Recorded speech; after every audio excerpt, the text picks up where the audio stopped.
Aku diculik orang suruhan suami agar ia bisa menikah lagi. Tapi dia lupa kalau aku sudah pasang CCTV.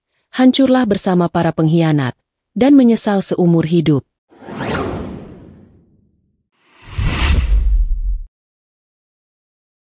Pagi di kota itu selalu dimulai dengan deru kendaraan yang silih berganti.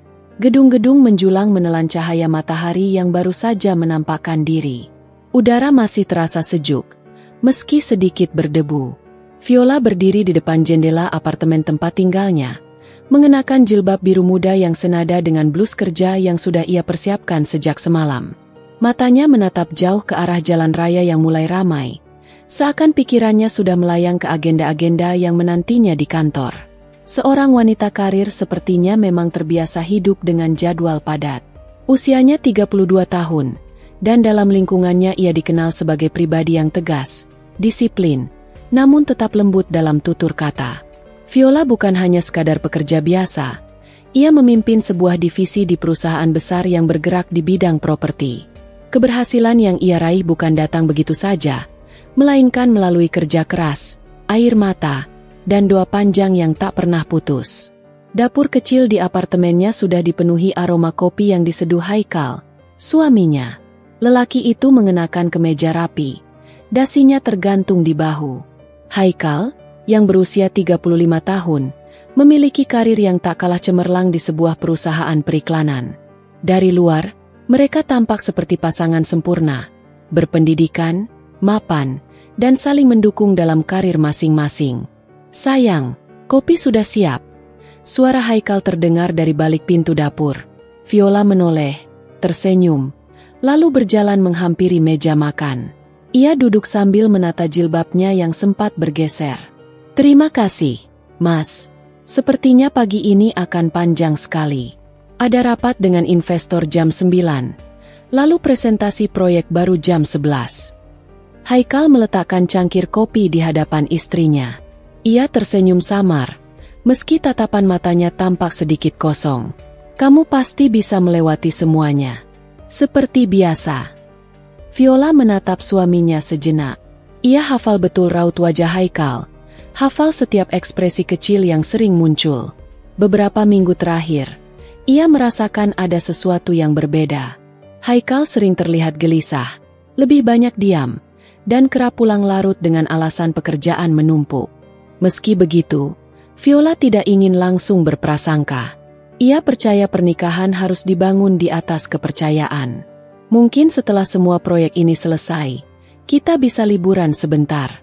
Aku ingin kembali ke Yogyakarta, mengunjungi ibu. Sudah lama aku tidak pulang, ujar Viola sambil menyeruput kopi hangatnya. Haikal mengangguk pelan. Tentu, itu ide bagus. Kita memang sudah lama tidak berkunjung. Jawaban itu terdengar datar. Viola hanya menghela napas pelan. Ia mencoba mengalihkan perasaan aneh yang tiba-tiba muncul. Ia menatap jam tangan di pergelangan kirinya, lalu berdiri. Baiklah, aku harus berangkat sekarang. Kalau terlambat sedikit saja, Pak Direksi bisa langsung murka, katanya sambil mengambil tas kerja. Haikal mendekat, lalu mengecup kening istrinya sekilas. Hati-hati di jalan. Viola tersenyum tipis, lalu melangkah keluar. Suara pintu menutup pelan, meninggalkan Haikal yang berdiri sendirian di ruang tamu. Ekspresinya berubah, senyumnya lenyap, berganti dengan tatapan muram yang menyimpan sesuatu. Ia menunduk, memegang ponselnya, lalu mengetik sebuah pesan cepat. Aku sudah menemaninya berangkat. Nanti kita lanjut bicara. Jangan telepon dulu. Pesan itu terkirim kepada seseorang yang namanya hanya tertulis sebagai Monica. Di perjalanan menuju kantor, Viola membiarkan pikirannya melayang. Musik lembut dari radio mobil mengiringi setiap laju kendaraan. Ia berusaha menenangkan diri, mengatur napas, dan menyiapkan materi rapat. Namun, di sela-sela kesibukan itu, bayangan wajah Haikal muncul kembali. Ada rasa yang tak bisa ia jelaskan, seolah dirinya tengah menghadapi sesuatu yang belum jelas bentuknya. Sesampainya di kantor, dunia pekerjaan langsung menyambutnya dengan riuh. Asisten pribadinya sudah menunggu dengan berkas-berkas. Kolega-kolega menyapa sambil berjalan cepat, dan layar ponselnya dipenuhi pesan dari tim yang membutuhkan arahan. Viola menghela napas panjang, mencoba menyingkirkan semua pikiran pribadi. Rapat pagi itu berlangsung menegangkan. Investor yang datang terlihat penuh ekspektasi. Viola berdiri di depan layar proyektor, menyampaikan presentasi dengan suara tegas dan penuh keyakinan. Ia tahu, setiap kata yang ia ucapkan harus mampu meyakinkan semua pihak. Jam-jam berlalu dengan cepat, hingga akhirnya rapat berakhir dengan tepuk tangan. Viola merasa lega. Namun, ketika ia kembali duduk di ruangannya, ponsel yang ia letakkan di meja bergetar. Sebuah notifikasi dari aplikasi keamanan rumah muncul. Viola memang memasang sistem CCTV di apartemennya sejak setahun lalu, lengkap dengan sensor gerak dan akses jarak jauh. Ia membuka notifikasi itu tanpa berpikir panjang. Tayangan langsung dari kamera ruang tamu menampilkan Haikal yang baru saja kembali ke rumah. Namun, yang membuat Viola terdiam adalah sosok perempuan lain yang muncul beberapa menit kemudian. Wanita itu masuk dengan santai, melepaskan jaketnya, lalu duduk di sofa sambil bercakap akrab dengan Haikal. Jantung Viola berdegup kencang. Ia memperbesar layar, memperhatikan setiap gerakan. Wanita itu tampak berambut panjang, dengan riasan tipis namun jelas memperlihatkan kecantikannya. Haikal tersenyum kepadanya, sesuatu yang sudah lama tidak ia lakukan pada Viola. Viola menutup mulutnya, menahan teriakan yang hampir pecah. Tangannya bergetar, matanya memanas. Ia tak pernah menyangka, kecurigaan samar yang ia rasakan selama ini benar adanya. Haikal, suaminya, diam-diam membawa wanita lain ke dalam rumah mereka. Namun, sebagai wanita yang terbiasa menghadapi tekanan, Viola tidak gegabah. Ia tidak langsung menelepon Haikal, tidak juga menangis keras-keras di ruangannya. Ia menutup layar ponsel, menarik napas panjang, lalu menegakkan tubuh. Raut wajahnya kembali tegar. Baiklah, kalau ini permainan yang kau mulai, aku akan menyiapkan langkahku sendiri. Pikiran itu terlintas dalam hatinya. Ia tahu, apapun yang sedang terjadi, tidak boleh ia hadapi dengan emosi semata. Ia harus tenang, cerdas, dan sabar. Hari itu terasa lebih panjang dari biasanya. Viola bekerja dengan raut wajah yang tetap profesional, meski pikirannya terus bergulat. Pulang kantor, ia duduk lama di dalam mobil, memandangi langit senja yang mulai menguning. Ada banyak hal yang ingin ia tanyakan, namun ia memilih untuk diam. Ketika akhirnya ia membuka pintu apartemen, suasana sudah sepi. Haikal duduk di sofa sambil menonton televisi, seakan tak terjadi apa-apa. Viola menatapnya lama, lalu melangkah ke kamar tanpa sepatah kata. Haikal sempat menoleh, tapi tak berani menyapa lebih jauh. Malam itu, Viola berbaring di ranjang, menatap langit-langit kamar. Ia memejamkan mata, tapi pikirannya tetap terjaga. Bayangan wajah perempuan bernama Monica itu terus mengusik. Sementara Haikal tidur pulas di sebelahnya, Viola hanya bisa berbisik dalam hati. Aku harus menemukan kebenaran, sampai akar-akarnya. Dan ketika semuanya terbuka, tidak akan ada lagi tempat untukmu bersembunyi, Haikal. Malam itu terasa seperti berjalan sangat lambat bagi Viola. Jam dinding berdetak tenang, tetapi setiap suara ketukan jarum seperti palu yang menghantam dadanya. Ia berbaring di sisi ranjang, pura-pura memejamkan mata. Haikal di sebelahnya tampak tidur pulas, napasnya teratur, seakan ia tidak menyimpan apa-apa. Tetapi di benak Viola, wajah perempuan yang muncul di layar CCTV tadi siang terus berkelebat. Ia masih terngiang bagaimana Haikal tersenyum kepada wanita itu, sebuah senyum yang sudah lama tidak ia lihat ditujukan padanya. Pagi menyapa dengan cahaya matahari yang menembus tirai jendela. Viola bangun lebih awal dari biasanya, menyiapkan sarapan tanpa banyak bicara. Ia mencoba bersikap biasa, meski hatinya terasa sesak. Haikal keluar dari kamar dengan wajah segar, mengenakan kemeja putih. "Kamu bangun pagi sekali hari ini," katanya sambil duduk di kursi makan. Viola tersenyum tipis, menyembunyikan kegundahan di balik raut wajahnya. "Aku hanya merasa banyak pekerjaan yang harus diselesaikan." Percakapan di meja makan pagi itu singkat, penuh jeda hening yang menggantung. Viola memperhatikan suaminya, mencoba membaca bahasa tubuhnya. Haikal terlihat tenang, terlalu tenang, seakan sedang berusaha menyamarkan sesuatu. Viola semakin yakin ada rahasia besar yang sedang ia sembunyikan. Setelah sarapan, Haikal pamit berangkat kerja.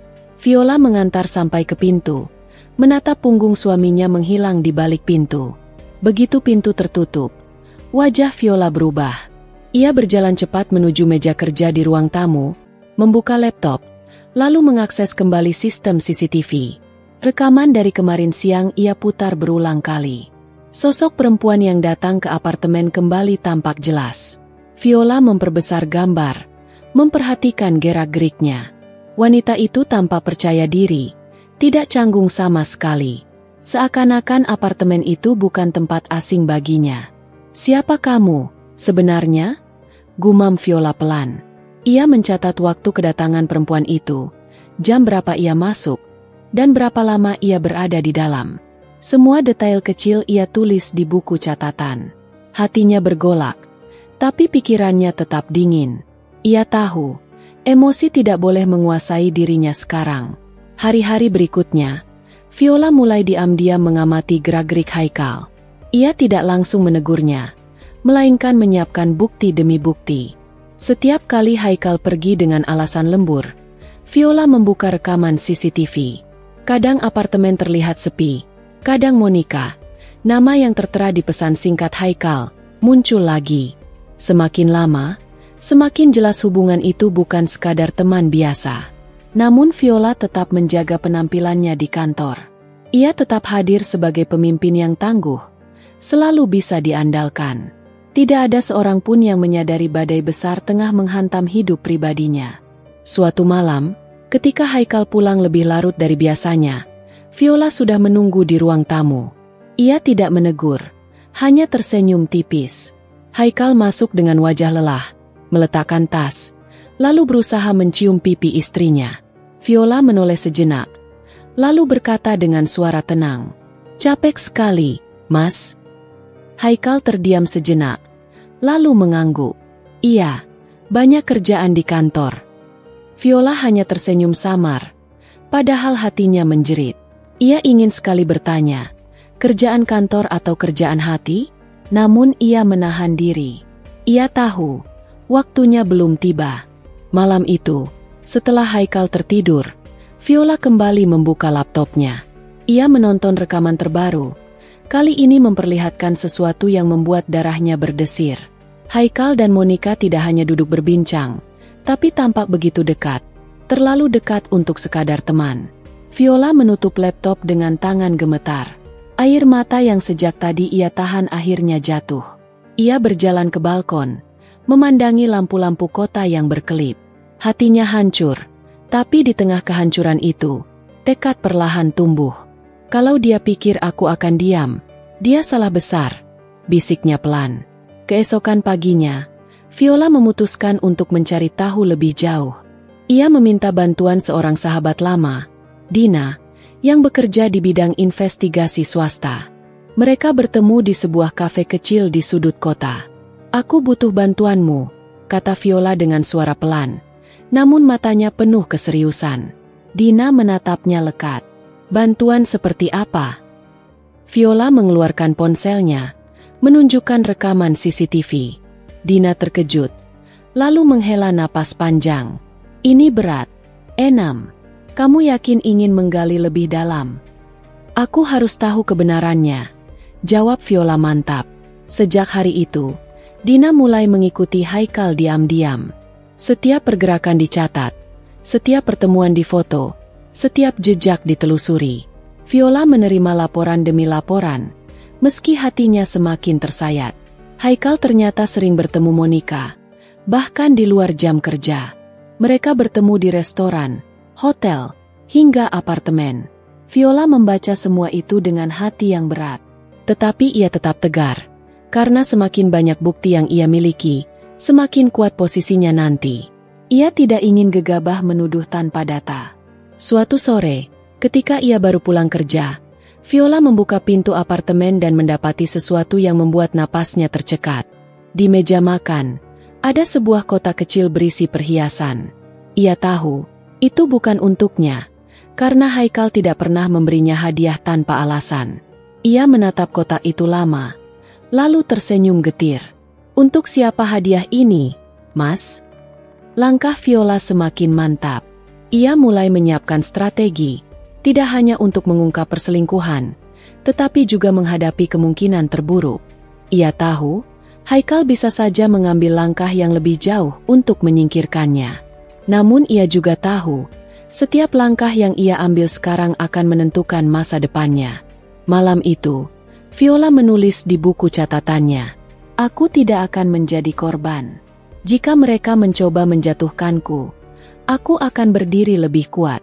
Aku akan membuka semua kebenaran, meski harus sendirian." Pagi itu, udara terasa dingin meski matahari sudah muncul dengan sinarnya yang terang. Viola menatap cermin di kamar, menyesap secangkir teh hangat perlahan. Matanya tampak lelah. Ada lingkaran hitam yang samar di bawah kelopak. Tetapi wajahnya tetap tegas. Jilbab rapi menutupi rambutnya. Kemeja kerja yang ia kenakan tampak memberi aura profesional seperti biasanya. Ia sadar, di luar sana, orang-orang hanya melihat dirinya sebagai sosok wanita karir yang sukses, penuh wibawa, dan percaya diri. Tidak ada yang tahu badai besar sedang ia sembunyikan. Haikal keluar dari kamar mandi dengan senyum yang seolah-olah menenangkan. "Enam, kamu tidak lupa ya nanti malam ada acara kantor? Aku mungkin pulang agak larut," katanya sambil merapikan rambut. Viola hanya mengangguk kecil. "Iya, aku ingat." Dalam hati ia menertawakan alasan itu.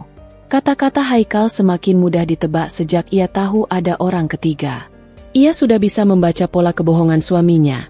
Bagaimana nada suaranya berubah setiap kali menyebut kata lembur atau acara kantor.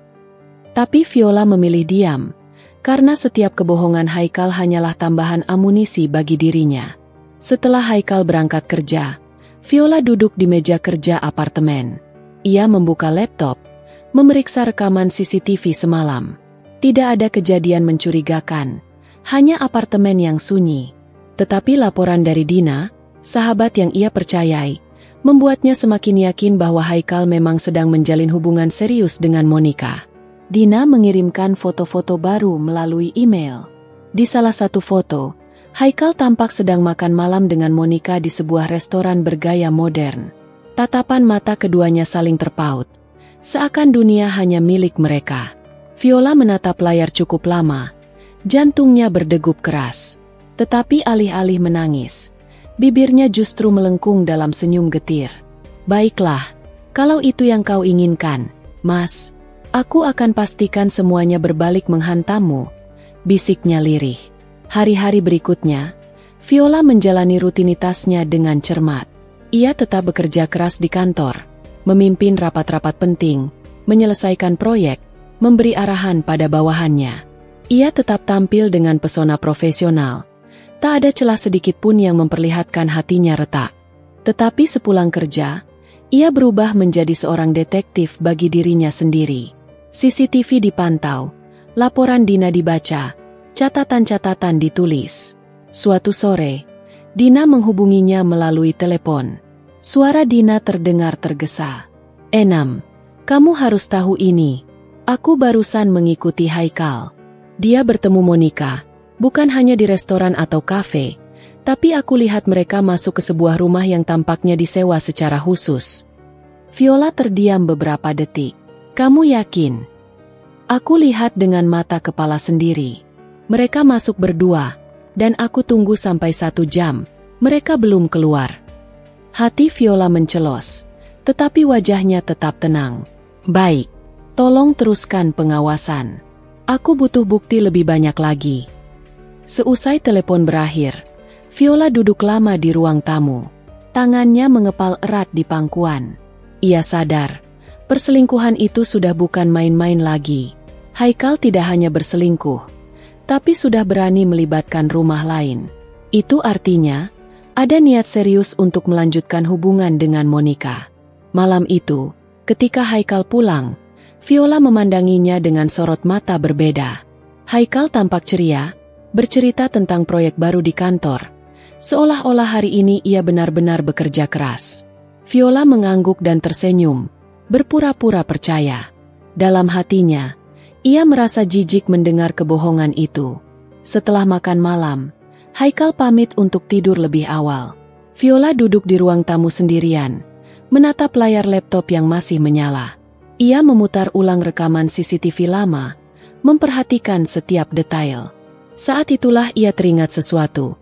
Posisi kamera CCTV yang ia pasang tidak hanya mencakup ruang tamu, tetapi juga lorong kecil menuju pintu apartemen. Tiba-tiba sebuah ide terlintas. Jika suatu saat Haikal nekat membawa Monica ke apartemen, semua itu akan terekam jelas. Bukti yang tidak bisa terbantahkan. Viola merasakan semangat baru, meski dadanya masih perih. Keesokan harinya, Viola kembali ke kantor. Di sela kesibukannya, ia menyempatkan diri bertemu Dina. Mereka duduk di kafe yang sepi, membicarakan strategi berikutnya.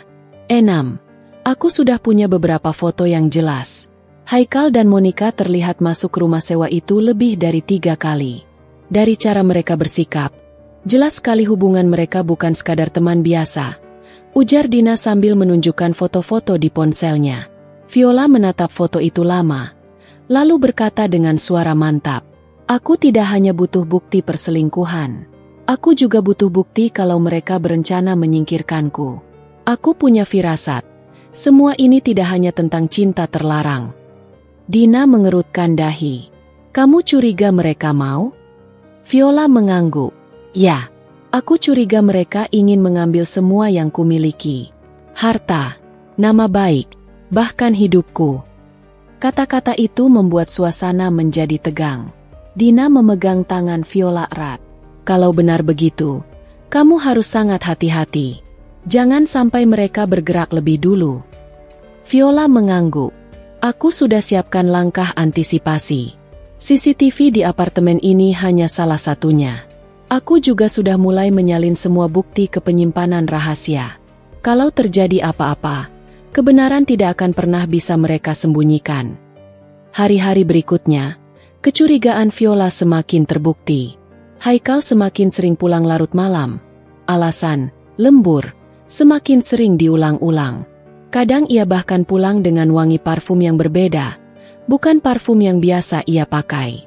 Viola memperhatikan semua itu, tapi tidak mengucapkan sepatah kata pun. Ia membiarkan Haikal merasa aman dalam kebohongannya. Namun di balik diamnya, Viola semakin menyiapkan langkah balasan. Ia mulai mengatur jadwal kerja agar punya lebih banyak waktu luang untuk mengawasi. Ia juga menambahkan kamera CCTV kecil yang disembunyikan di beberapa sudut apartemen, termasuk kamar tidur dan dapur. Semua rekaman langsung terhubung ke ponselnya, sehingga ia bisa memantau kapan saja. Suatu malam, ketika Viola sedang berada di ruang kerja apartemen, notifikasi muncul di ponselnya. Salah satu kamera CCTV mendeteksi gerakan. Viola segera membuka aplikasi, dan apa yang ia lihat membuat darahnya berdesir. Haikal baru saja membuka pintu apartemen, dan di belakangnya ada sosok wanita yang ia kenal betul, Monica. Viola menatap layar ponsel dengan mata membelalak, namun bibirnya perlahan membentuk senyum tipis. "Akhirnya, kalian berani juga membawa permainan ini ke rumahku." Ia menekan tombol rekam, memastikan semua momen itu tersimpan rapi. Haikal dan Monica tampak masuk dengan tergesa, lalu duduk di sofa ruang tamu. Viola memperhatikan setiap gerakan mereka, setiap tatapan penuh gairah yang tidak lagi bisa disangkal. Sementara itu, Viola duduk sendirian di ruang kerja, menutup mulut dengan tangan agar tidak terdengar suara. Air matanya mengalir, tetapi bukan karena lemah. Air mata itu adalah saksi bahwa ia sudah siap menghadapi kenyataan pahit. Ketika Haikal dan Monica akhirnya pergi, Viola masih duduk diam. Ia menatap ponselnya, lalu berkata pelan pada dirinya sendiri, "Bukti pertama sudah di tangan. Langkah selanjutnya adalah memastikan mereka tidak hanya hancur di hadapanku, tapi juga di hadapan semua orang." Di saat itulah, untuk pertama kalinya Viola merasa dirinya tidak lagi menjadi korban. Ia kini menjadi pemain utama dalam permainan berbahaya yang diciptakan Haikal sendiri. Dan ia bersumpah, Permainan ini hanya akan berakhir dengan satu cara, kehancuran bagi para pengkhianat. Langkah Haikal terdengar tergesa di lantai marmer apartemen sore itu. Jam baru menunjukkan pukul 5, tetapi suasana di dalam sudah penuh dengan ketegangan yang tidak terlihat. Viola berdiri di dapur, mengenakan apron, pura-pura sibuk memotong sayuran untuk makan malam. Tangannya bergerak pelan, padahal telinganya fokus mendengar suara pintu dibuka dan ditutup cepat. "Enam, aku pulang lebih cepat." Suara Haikal terdengar dari ruang tamu. Viola menoleh sebentar, tersenyum tipis. "Baguslah, aku baru saja mulai masak. Makan malam bisa lebih cepat hari ini." Haikal menghampirinya, mencium keningnya sekilas, lalu berjalan ke kamar dengan alasan ingin berganti pakaian. Viola mengikutinya dengan tatapan tajam, namun ia tetap tersenyum di wajah. Di dalam kepalanya, ia memutar ulang rekaman CCTV semalam. Haikal dan Monica duduk di sofa ruang tamu, tertawa, saling merapatkan tubuh. Bukti itu kini tersimpan rapi dalam folder khusus di laptop dan ponselnya. Setelah makan malam, Haikal sibuk memainkan ponselnya. Sesekali ia tertawa kecil sambil mengetik cepat, kemudian meletakkan ponsel terbalik di atas meja. Viola memperhatikan gerak-gerik itu, berpura-pura tidak peduli. "Mas, besok kamu ada acara lagi?" tanya Viola lembut, mencoba membuka percakapan. Haikal tampak kaget, lalu cepat menjawab. "Iya, mungkin rapat sampai malam. Proyek kantor lagi padat." "Oh begitu." Viola tersenyum, mengangguk pelan. Dalam hatinya, ia mengulang kalimat itu, menandainya sebagai kebohongan berikutnya. Malam itu, saat Haikal sudah tertidur pulas, Viola duduk di ruang kerja dengan laptop terbuka. Ia menonton ulang rekaman CCTV beberapa hari terakhir, mencatat waktu, tanggal, dan siapa saja yang terlihat. Semua data ia susun rapi di buku catatan hitam yang selalu ia sembunyikan di laci rahasia meja kerja. "Kalau aku lengah sedikit saja, mungkin sekarang aku sudah tidak ada," gumamnya lirih. Tangannya berhenti sejenak di atas keyboard. Lalu ia menarik napas panjang. "Tapi aku tidak akan lengah lagi." Hari-hari berikutnya, Haikal semakin berani. Ia mulai pulang larut malam lebih sering, kadang dengan alasan yang terlalu berlebihan. "Aku rapat mendadak," atau "aku ketemu klien dari luar kota." Viola hanya mengangguk setiap kali mendengar alasan itu, padahal hatinya sudah penuh dengan amarah yang ditahan rapat. Di sisi lain, Monica semakin sering muncul dalam lingkar kehidupan Viola. Suatu siang, ketika Viola pulang lebih awal dari kantor, ia melihat Monica duduk di lobi apartemen. Wanita itu mengenakan gaun elegan warna krem, rambut terurai rapi, wajah penuh senyum. "Oh, Mbak Viola," sapa Monica ceria. "Kebetulan sekali, aku lagi menunggu teman di sini." Ternyata Mbak yang muncul." Viola menatapnya sejenak, lalu tersenyum tipis. "Kebetulan yang terlalu sering, ya?" jawabnya pelan. Monica terkekeh kecil, berusaha menutupi kegugupan. Mbak ada-ada saja.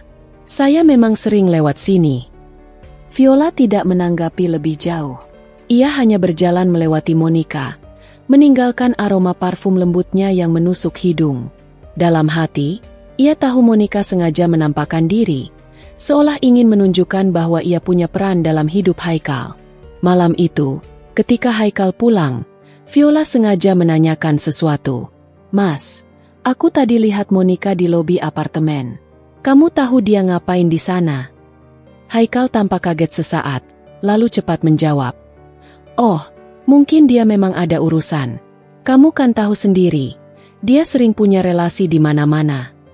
Viola mengangguk, berpura-pura percaya. "Iya, aku cuma heran saja. Soalnya sudah beberapa kali aku lihat dia di sekitar sini." "Oh, kebetulan saja itu," Haikal menjawab terlalu cepat, lalu segera mengalihkan pembicaraan. Viola menangkap gelagat itu dengan jelas. Di dalam hatinya, Viola menandai satu hal. Haikal tidak hanya berbohong, tapi juga gugup setiap kali nama Monica disebut. Itu pertanda jelas bahwa ada sesuatu yang ia sembunyikan dengan keras. Beberapa hari kemudian, Dina kembali memberikan laporan baru. Mereka bertemu di sebuah kafe kecil yang sepi. Dina menyerahkan sebuah amplop berisi foto-foto. "Enam, lihat ini. Aku berhasil dapatkan foto mereka saat masuk ke rumah sewa. Kali ini lebih jelas. Tidak bisa disangka lagi." Viola membuka amplop itu. Matanya memandang lekat setiap foto. Haikal dan Monica berjalan berdampingan.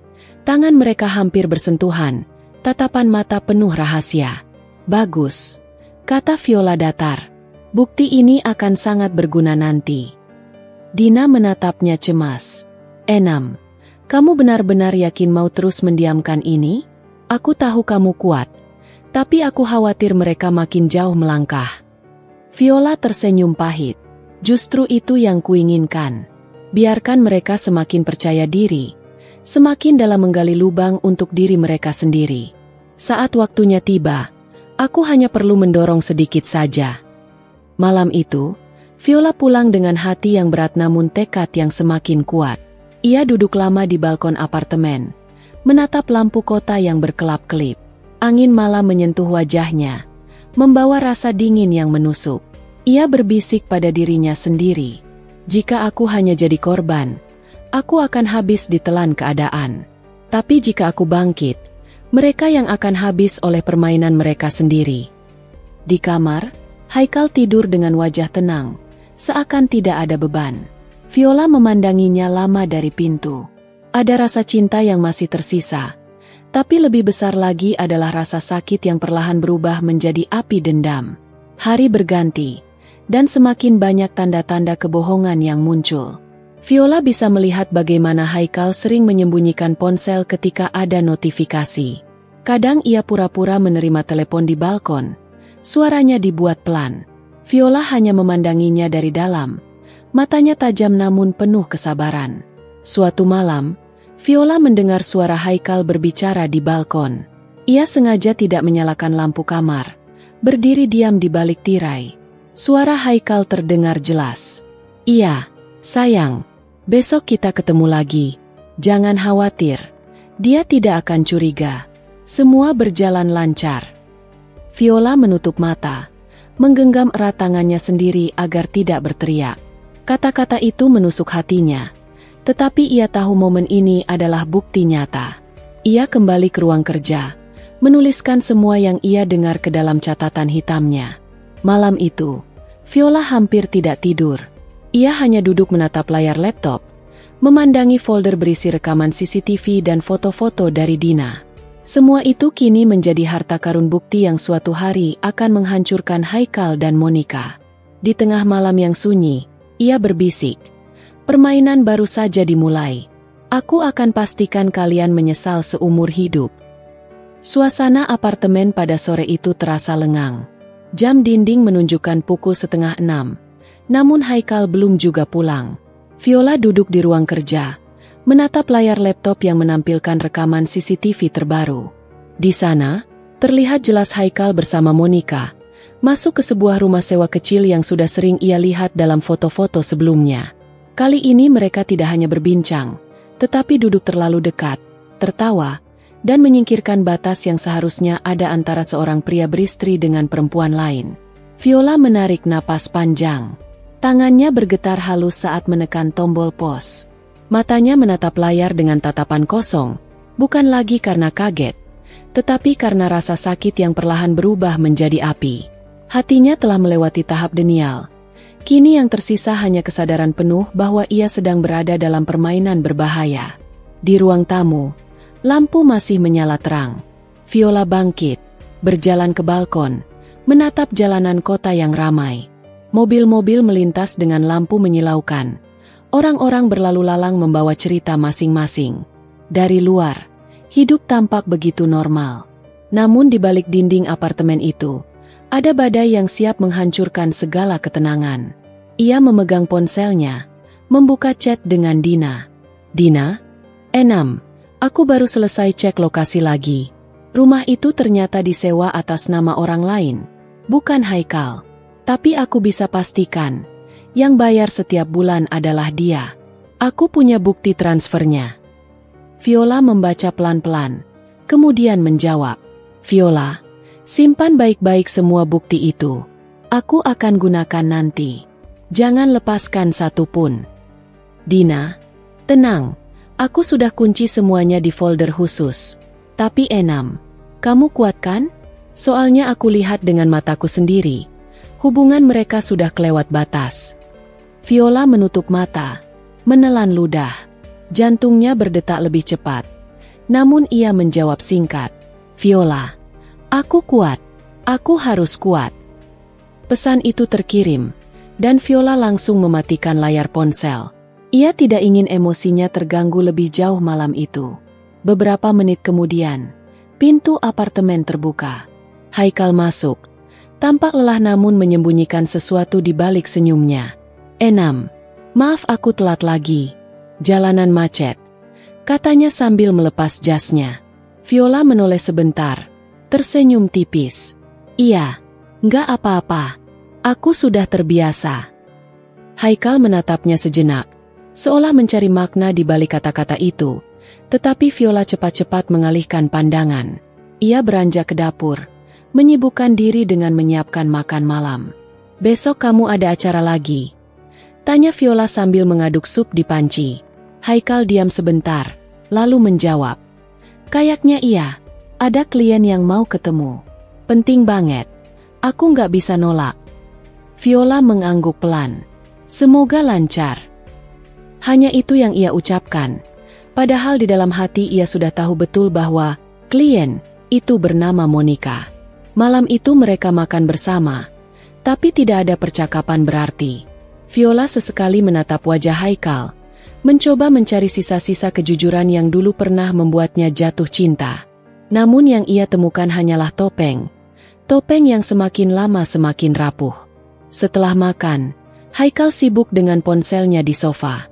Viola masuk ke kamar kerja, menutup pintu pelan, lalu kembali membuka catatan hitamnya. Ia menuliskan semua detail kebohongan Haikal hari itu, alasan pulang terlambat, alasan untuk besok, bahkan ekspresi wajahnya saat menjawab pertanyaan. Semua ia catat dengan teliti, seolah sedang mengumpulkan data untuk sebuah sidang besar. Jam menunjukkan pukul 11 malam ketika Haikal akhirnya tidur. Viola baru masuk kamar setelah memastikan semua rekaman CCTV aman tersimpan. Ia berbaring di samping suaminya, menatap langit-langit dalam gelap. Pikirannya berkelana jauh, memikirkan apa yang akan terjadi jika suatu hari semua kebohongan ini terbongkar. Pagi berikutnya, Viola berangkat kerja lebih awal dari biasanya. Ia mengenakan blazer biru tua, jilbab senada, wajahnya rapi dengan riasan tipis. Dari luar, ia tampak sebagai wanita karir sukses, penuh percaya diri. Tidak ada yang tahu bahwa di balik itu semua, hatinya sedang digerogoti luka. Di kantor, ia berusaha fokus pada pekerjaan. Namun sesekali pikirannya melayang, mengingat suara Haikal di balkon malam itu. Sayang, besok kita ketemu lagi. Kata-kata itu terus bergema, seakan sengaja menghantui. Saat jam makan siang, Dina menelpon. Enam, aku harus ketemu kamu. Ada hal penting banget. Mereka bertemu di sebuah restoran kecil yang sepi. Dina membawa sebuah map coklat berisi printout bukti transfer bank. Ini dia, kata Dina sambil menyerahkan map itu. Haikal rutin transfer ke rekening pemilik rumah sewa itu. Jumlahnya sama setiap bulan. Jadi jelas, rumah itu memang untuk dia dan Monica. Viola membuka lembar demi lembar. Tangannya bergetar, tapi matanya tetap tajam. Terima kasih, Din. Kamu benar-benar sudah bantu aku banyak. Dina menatap sahabatnya dengan khawatir. Enam, sampai kapan kamu mau kumpulin bukti tanpa melakukan apa-apa? Aku takut kamu terlambat. Viola menutup map itu, lalu berkata pelan. Aku sedang menunggu waktu yang tepat. Aku tidak mau gegabah. Mereka harus jatuh sekaligus, bukan setengah-setengah. Dina terdiam, lalu mengangguk pelan. Ia tahu Viola bukan orang yang mudah dipermainkan. Jika ia memilih diam, itu bukan berarti pasrah, melainkan sedang menyiapkan langkah besar. Sore itu, Viola pulang lebih awal. Ia ingin melihat reaksi Haikal ketika tahu ia ada di rumah sebelum waktu biasanya. Benar saja, sekitar pukul 7, Haikal menelpon. "Enam, aku pulang agak larut." "Ya, ada rapat dadakan." Viola menatap layar ponselnya lama, lalu menjawab dengan suara tenang. "Oke, hati-hati di jalan." Setelah mematikan telepon, Viola langsung membuka layar laptop. Ia menyambungkan ke CCTV tersembunyi yang dipasang di ruang tamu rumah sewa itu. Gambar langsung muncul. Haikal dan Monica baru saja masuk, membawa kantong belanjaan. Mereka tertawa bersama, lalu duduk berdekatan di sofa. Air mata Viola menetes pelan, tapi ia segera menyekanya. "Bagus, teruslah bermain. Aku sudah rekam semuanya." Ia menekan tombol record, memastikan semua gerak-gerik mereka tersimpan dengan jelas. Malam semakin larut, dan Haikal belum juga pulang. Viola duduk di kursi, menatap layar laptop tanpa berkedip. Sesekali ia mencatat waktu dan detail peristiwa. Wajahnya tegar, meski hatinya hancur berkali-kali. Menjelang tengah malam, Haikal akhirnya pulang. Ia masuk dengan wajah lelah, mencium kening Viola cepat, lalu langsung masuk kamar mandi.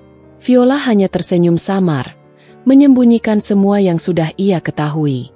Keesokan harinya, suasana apartemen terasa semakin dingin. Viola bersikap biasa, seakan tidak ada yang terjadi. Haikal pun tidak mencurigai apa-apa. Mereka sarapan bersama, berbicara ringan tentang cuaca, pekerjaan, dan hal-hal sepele. Namun di balik senyum itu, Viola tahu satu hal, dirinya sudah tidak sama lagi. Ia bukan hanya seorang istri yang disakiti, tetapi seorang wanita yang sedang menyusun strategi untuk membalas. Hari-hari berikutnya, pola itu terus berulang. Haikal semakin sering pulang larut, Monica semakin sering muncul di sekitar apartemen, dan Viola semakin banyak mengumpulkan bukti. Semua berjalan stabil, seperti dua alur cerita yang berbeda namun saling terikat. Viola tahu, pada akhirnya akan ada titik balik. Saat semua kebohongan tidak bisa lagi ditutupi, saat semua bukti keluar ke permukaan. Dan ketika hari itu tiba, Haikal dan Monica tidak akan punya jalan untuk lari. Di malam yang sunyi, Viola kembali duduk di balkon. Angin membawa aroma dingin, dan lampu kota berkelip di kejauhan. Ia menggenggam catatan hitamnya erat-erat, berbisik pada dirinya sendiri. "Aku bukan lagi korban. Aku sedang menunggu saat untuk menutup semua permainan ini. Dan ketika waktunya tiba, semua akan berakhir sesuai dengan yang pantas mereka dapatkan." Pagi itu langit tampak cerah. Matahari bersinar hangat, menembus tirai jendela apartemen yang masih tertutup rapat. Viola sudah bangun lebih awal dari biasanya. Ia duduk di meja makan dengan segelas teh hangat, menatap sekeliling apartemen yang kini terasa asing. Tempat itu dulu penuh tawa, percakapan ringan, dan harapan masa depan. Sekarang, apartemen itu menjadi ruang penuh rahasia, kebohongan, dan rencana. Ia membuka laptop, memutar kembali rekaman CCTV yang ia ambil semalam. Haikal tampak sedang tertawa bersama Monica, seakan dunia hanya milik mereka berdua. Viola menatap layar tanpa berkedip. Setiap detik rekaman itu bagai pisau yang menusuk, tapi sekaligus memberi kekuatan. Kekuatan untuk terus maju, bukan mundur. Pintu kamar terbuka. Haikal keluar dengan kemeja rapi. Dasi sudah terikat. "Enam, aku berangkat dulu." "Ya, ada meeting pagi-pagi banget." Viola menoleh, tersenyum tipis. "Iya, hati-hati." Haikal menghampirinya sebentar, mengecup pipinya lalu bergegas pergi. Setelah pintu tertutup, ekspresi Viola berubah. Senyumnya menghilang, digantikan tatapan dingin. Ia tahu betul meeting itu hanyalah alasan. Tak lama kemudian, ponselnya bergetar. Sebuah pesan masuk dari Dina. "Dina, Enam, aku baru dapat kabar. Monica lagi sering ketemu dengan Haikal di tempat itu pagi-pagi juga. Mereka sepertinya sengaja mengatur jam ketemu biar nggak terlalu mencolok." Viola membalas cepat. "Viola, aku sudah duga. Terima kasih, Din. Terus pantau. Aku harus tahu semua jadwal mereka." Setelah percakapan singkat itu, Viola menutup laptop dan bersiap untuk berangkat kerja. Di balik penampilannya yang profesional, ia menyembunyikan rencana besar yang perlahan mulai tersusun rapi. Di kantor, ia mencoba fokus. Namun di sela-sela kesibukan, pikirannya tetap kembali pada rekaman CCTV dan percakapan rahasia. Ia membuka catatan hitamnya, menuliskan detail kecil, tanggal, jam, lokasi, alasan yang Haikal berikan, serta bukti yang sudah dikumpulkan. Setiap halaman catatan itu seperti puzzle yang perlahan membentuk gambaran besar. Menjelang siang, telepon kantornya berdering. Viola mengangkat. "Bu Viola, ada kurir kiriman paket untuk Anda." Viola sedikit bingung. Ia tidak merasa memesan apapun. Namun ia mengangguk dan meminta resepsionis membawa paket itu ke ruangannya. Beberapa menit kemudian, sebuah kotak kecil tiba di mejanya. Tidak ada nama pengirim. Hanya tertulis alamat kantor dengan jelas. Dengan hati-hati, Viola membuka kotak itu. Isinya sebuah flash disk berwarna hitam. Ia mengernyitkan dahi, merasa aneh. Siapa yang mengirimnya? Untuk apa? Ia memasukkan flash disk itu ke laptop. Di dalamnya hanya ada satu file video. Dengan napas tertahan, ia mengklik file tersebut. Video itu menampilkan rekaman dari sudut lain rumah sewa Haikal dan Monica. Kali ini bukan dari CCTV yang ia pasang, melainkan dari kamera tersembunyi lain. Di sana terlihat Haikal sedang berbicara serius dengan dua pria asing. "Pastikan semuanya beres. Aku nggak mau ada kesalahan. Aku harus bebas dari dia secepat mungkin." Suara Haikal terdengar jelas. Viola terdiam. Jantungnya berdetak kencang. Kata-kata itu bukan sekadar pengkhianatan cinta. Itu lebih dari itu. Ada rencana besar yang disusun Haikal di balik perselingkuhan ini. Pria asing itu menjawab, "Tenang, Pak. Kami akan urus semuanya. Tinggal tunggu instruksi." Viola menutup mulutnya dengan tangan, menahan teriakan. Tubuhnya bergetar hebat. Rasa takut bercampur amarah memenuhi dadanya. Ia segera menutup video itu, lalu mencabut flash disk. Siapa yang mengirim rekaman ini? Apakah seseorang ingin membantunya? Atau justru menjebaknya? Ia menyimpan flash disk itu di laci terkunci, lalu menghubungi Dina. "Din, aku baru dapat sesuatu. Ada orang kirim video ke kantorku." Isinya Haikal lagi ngomong sama dua pria, sepertinya nyusun rencana. Dina terdiam beberapa detik sebelum menjawab.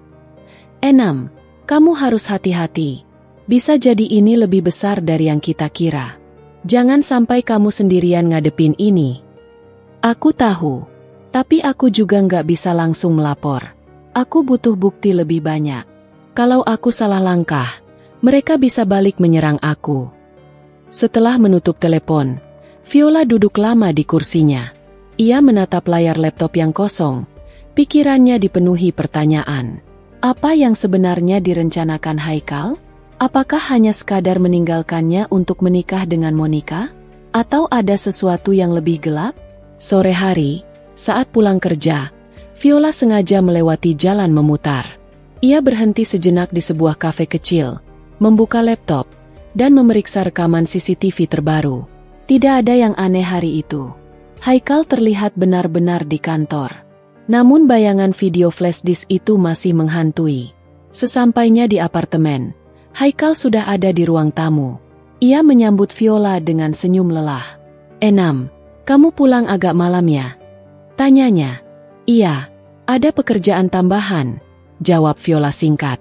Mereka makan malam bersama dengan percakapan ringan. Haikal bercerita tentang proyek baru, klien yang rewel, dan perjalanan dinas minggu depan. Viola hanya mendengarkan, sesekali mengangguk, tapi dalam hatinya ia mencatat setiap detail. Malam itu, setelah Haikal tidur, Viola kembali membuka flash disk misterius itu. Ia menonton ulang video dengan seksama, memperhatikan wajah dua pria asing yang berbicara dengan Haikal. Ia mencoba mengingat, apakah pernah melihat mereka sebelumnya. Wajah mereka terasa familiar, tapi ia tidak yakin. Ia menuliskan ciri-ciri keduanya di catatannya. Tinggi badan, potongan rambut, suara, bahkan gerakan tangan. Semua detail kecil bisa jadi penting. Jam hampir menunjukkan pukul 2 pagi ketika Viola akhirnya menutup laptop dan menyandarkan diri di kursi. Matanya lelah, tapi pikirannya masih berputar. Ia merasa semakin yakin bahwa pengkhianatan ini tidak hanya soal hati, tapi juga soal hidup dan mati. Hari-hari berikutnya, Viola menjalani rutinitas dengan hati-hati.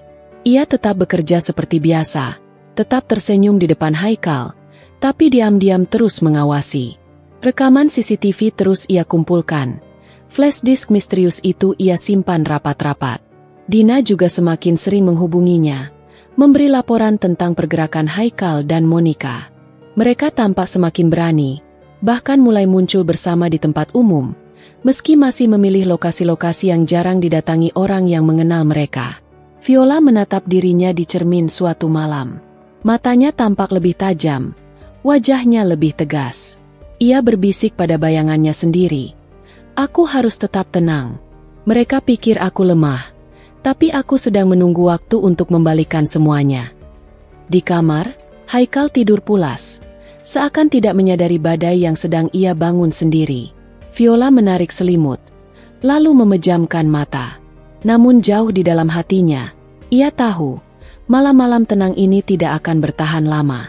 Ada sesuatu yang lebih besar menunggu di depan, dan ia harus siap menghadapinya. Pagi itu udara begitu dingin meski matahari sudah mulai meninggi. Viola berdiri di depan jendela apartemen, memandang keluar dengan mata kosong. Jalanan di bawah terlihat ramai.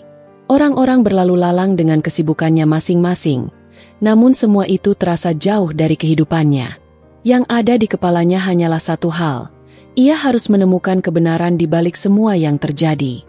Semalaman ia tidak bisa tidur. Bayangan video dari flash disk misterius itu terus menghantui pikirannya. Wajah Haikal yang tampak serius saat berbicara dengan dua pria asing, suara tegasnya yang memerintahkan sesuatu, dan kata-kata dingin yang keluar dari mulutnya seolah menusuk telinga Viola. Ia tahu benar, itu bukan sekadar perselingkuhan biasa. Ada sesuatu yang jauh lebih berbahaya. Suara ketukan pintu dari kamar membuatnya menoleh. Haikal keluar dengan kemeja rapi, dasi biru yang biasa ia kenakan saat ada pertemuan penting. Ia tersenyum seolah tidak ada yang salah. "Enam, aku berangkat dulu." "Ya, hari ini jadwal padat banget. Jangan lupa makan siang." Viola hanya tersenyum tipis. "Iya, hati-hati di jalan." Haikal menghampirinya, mencium keningnya sebentar lalu pergi dengan cepat. Begitu pintu tertutup, senyum Viola langsung menghilang. Ia menatap pintu itu lama, dalam hatinya berkata, "Semakin kau sembunyikan, semakin aku akan bongkar semua rahasiamu."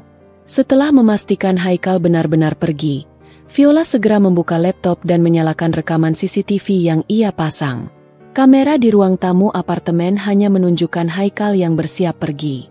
Tidak ada hal mencurigakan. Ia lalu memeriksa rekaman dari rumah sewa, tempat Haikal sering menemui Monica. Hari itu rumah tampak sepi. Namun Viola tidak menyerah. Ia tahu Haikal punya banyak cara untuk menutupi jejaknya.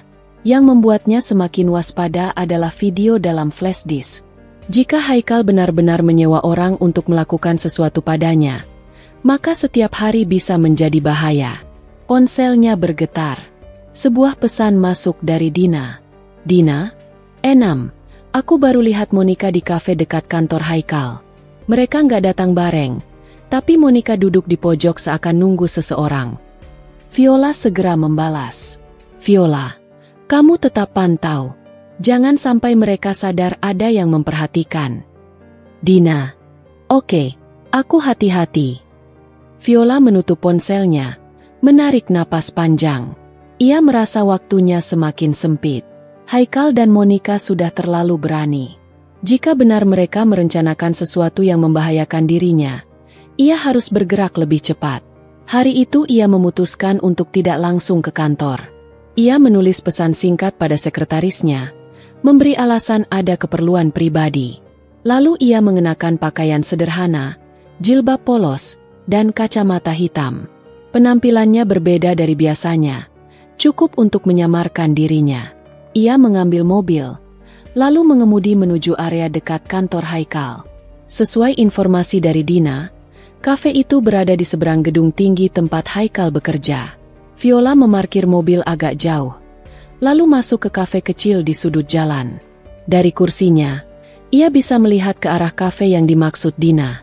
Benar saja, Monica masih duduk di pojok dekat jendela. Rambut panjangnya yang terurai membuatnya mudah dikenali. Ia terlihat sibuk memainkan ponselnya, sesekali menatap pintu masuk seakan menunggu seseorang. Tak lama kemudian, Haikal muncul. Ia masuk ke kafe dengan langkah tergesa, mengenakan jas hitam.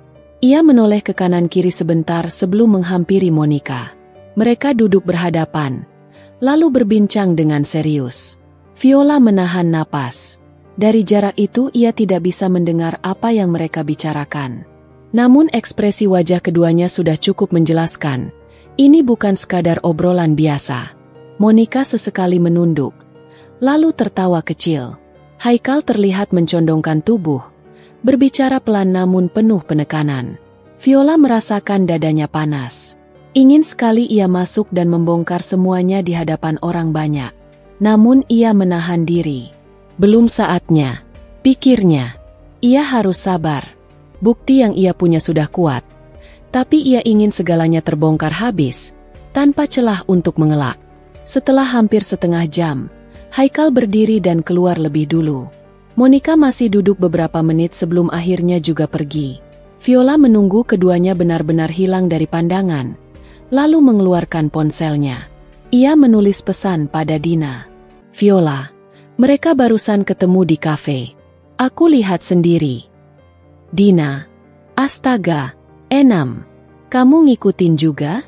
Hati-hati, jangan sampai mereka tahu. Viola, aku aman.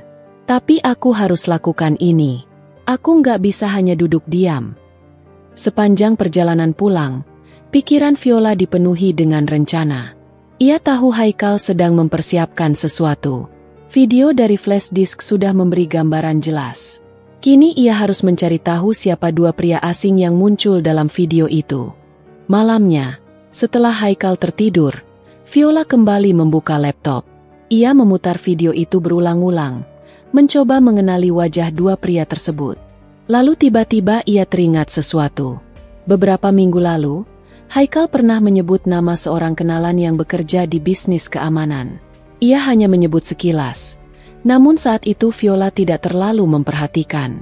Viola mengambil catatan kecil di laci, mencoba mengingat kembali. Nama itu ya, sepertinya, Roni. Ia segera menuliskannya, lalu membuka ponsel dan menghubungi Dina. Din, aku butuh bantuan. Bisa tolong cari informasi tentang seseorang bernama Roni? Aku nggak tahu nama lengkapnya, tapi dia ada hubungannya sama bidang keamanan. Dina sempat terdiam. Oke, aku coba tanyakan ke beberapa kenalan. Tapi Enam, jangan terlalu terburu-buru. Kalau orang ini memang terlibat sama Haikal, dia bisa berbahaya. Aku tahu, tapi aku harus dapat kepastian. Aku nggak bisa terus hidup dalam bayangan. Keesokan harinya, Dina memberi kabar. Enam, aku sudah dapat info. Ada orang bernama Roni yang memang kerja di bidang jasa keamanan.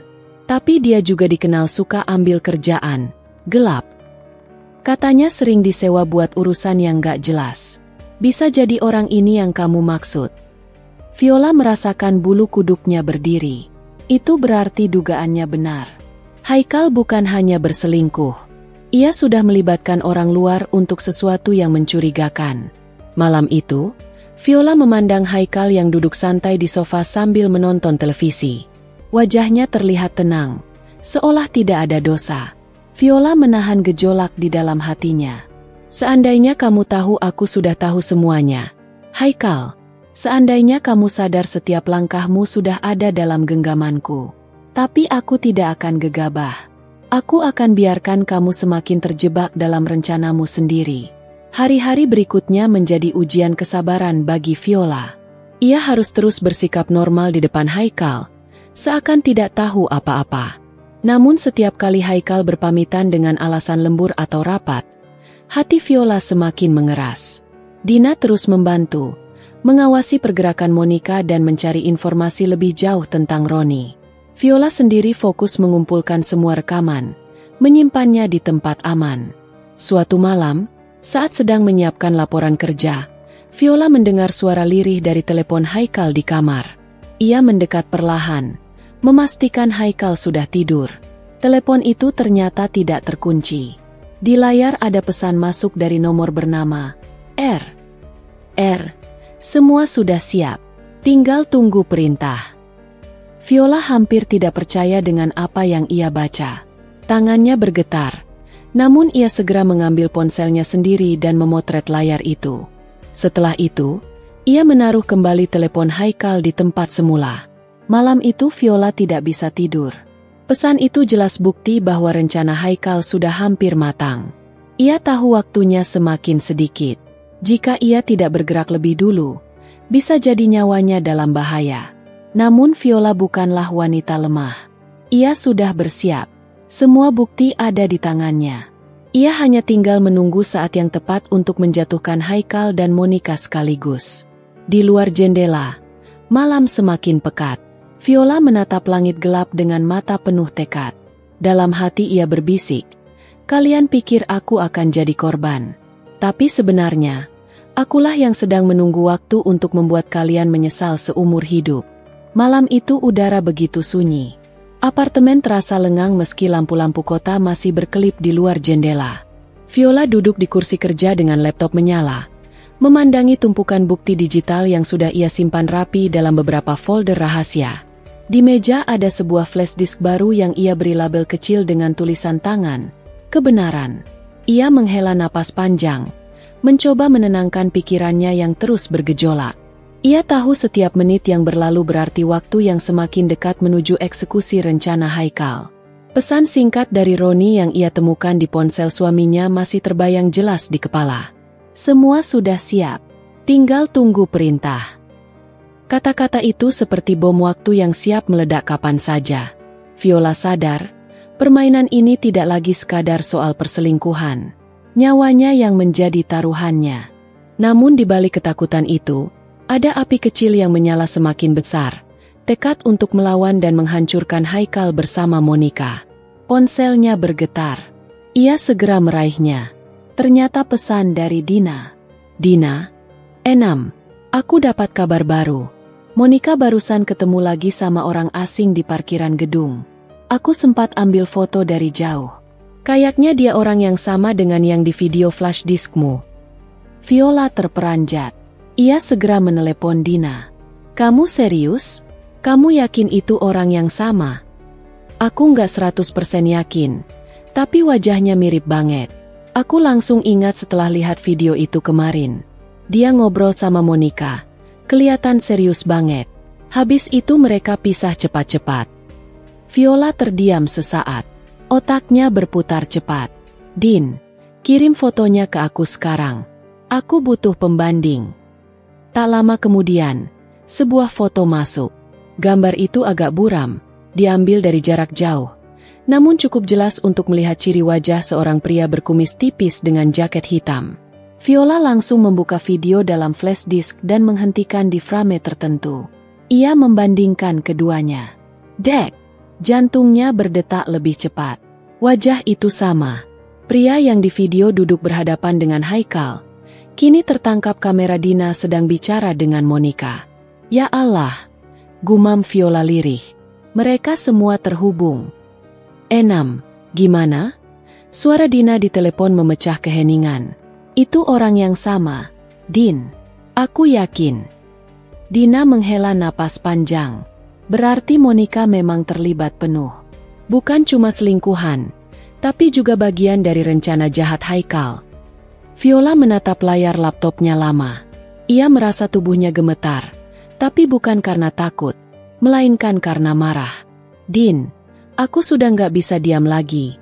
Aku harus lakukan langkah nyata." "Apa maksudmu?" "Aku akan siapkan jebakan. Aku punya semua bukti. Tapi aku mau mereka terperangkap dengan sendirinya. Aku mau lihat wajah mereka saat sadar kalau semua rahasianya terbongkar." "Enam, itu berbahaya. Kamu yakin bisa?" Viola tersenyum tipis, meski hatinya penuh luka. Aku sudah terlalu lama dibohongi. Saatnya aku yang mengatur permainan. Keesokan paginya, Viola berusaha bersikap normal.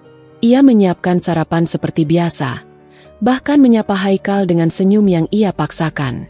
Haikal tampak ceria, tak menyadari sedikit pun bahwa istrinya sudah tahu segalanya.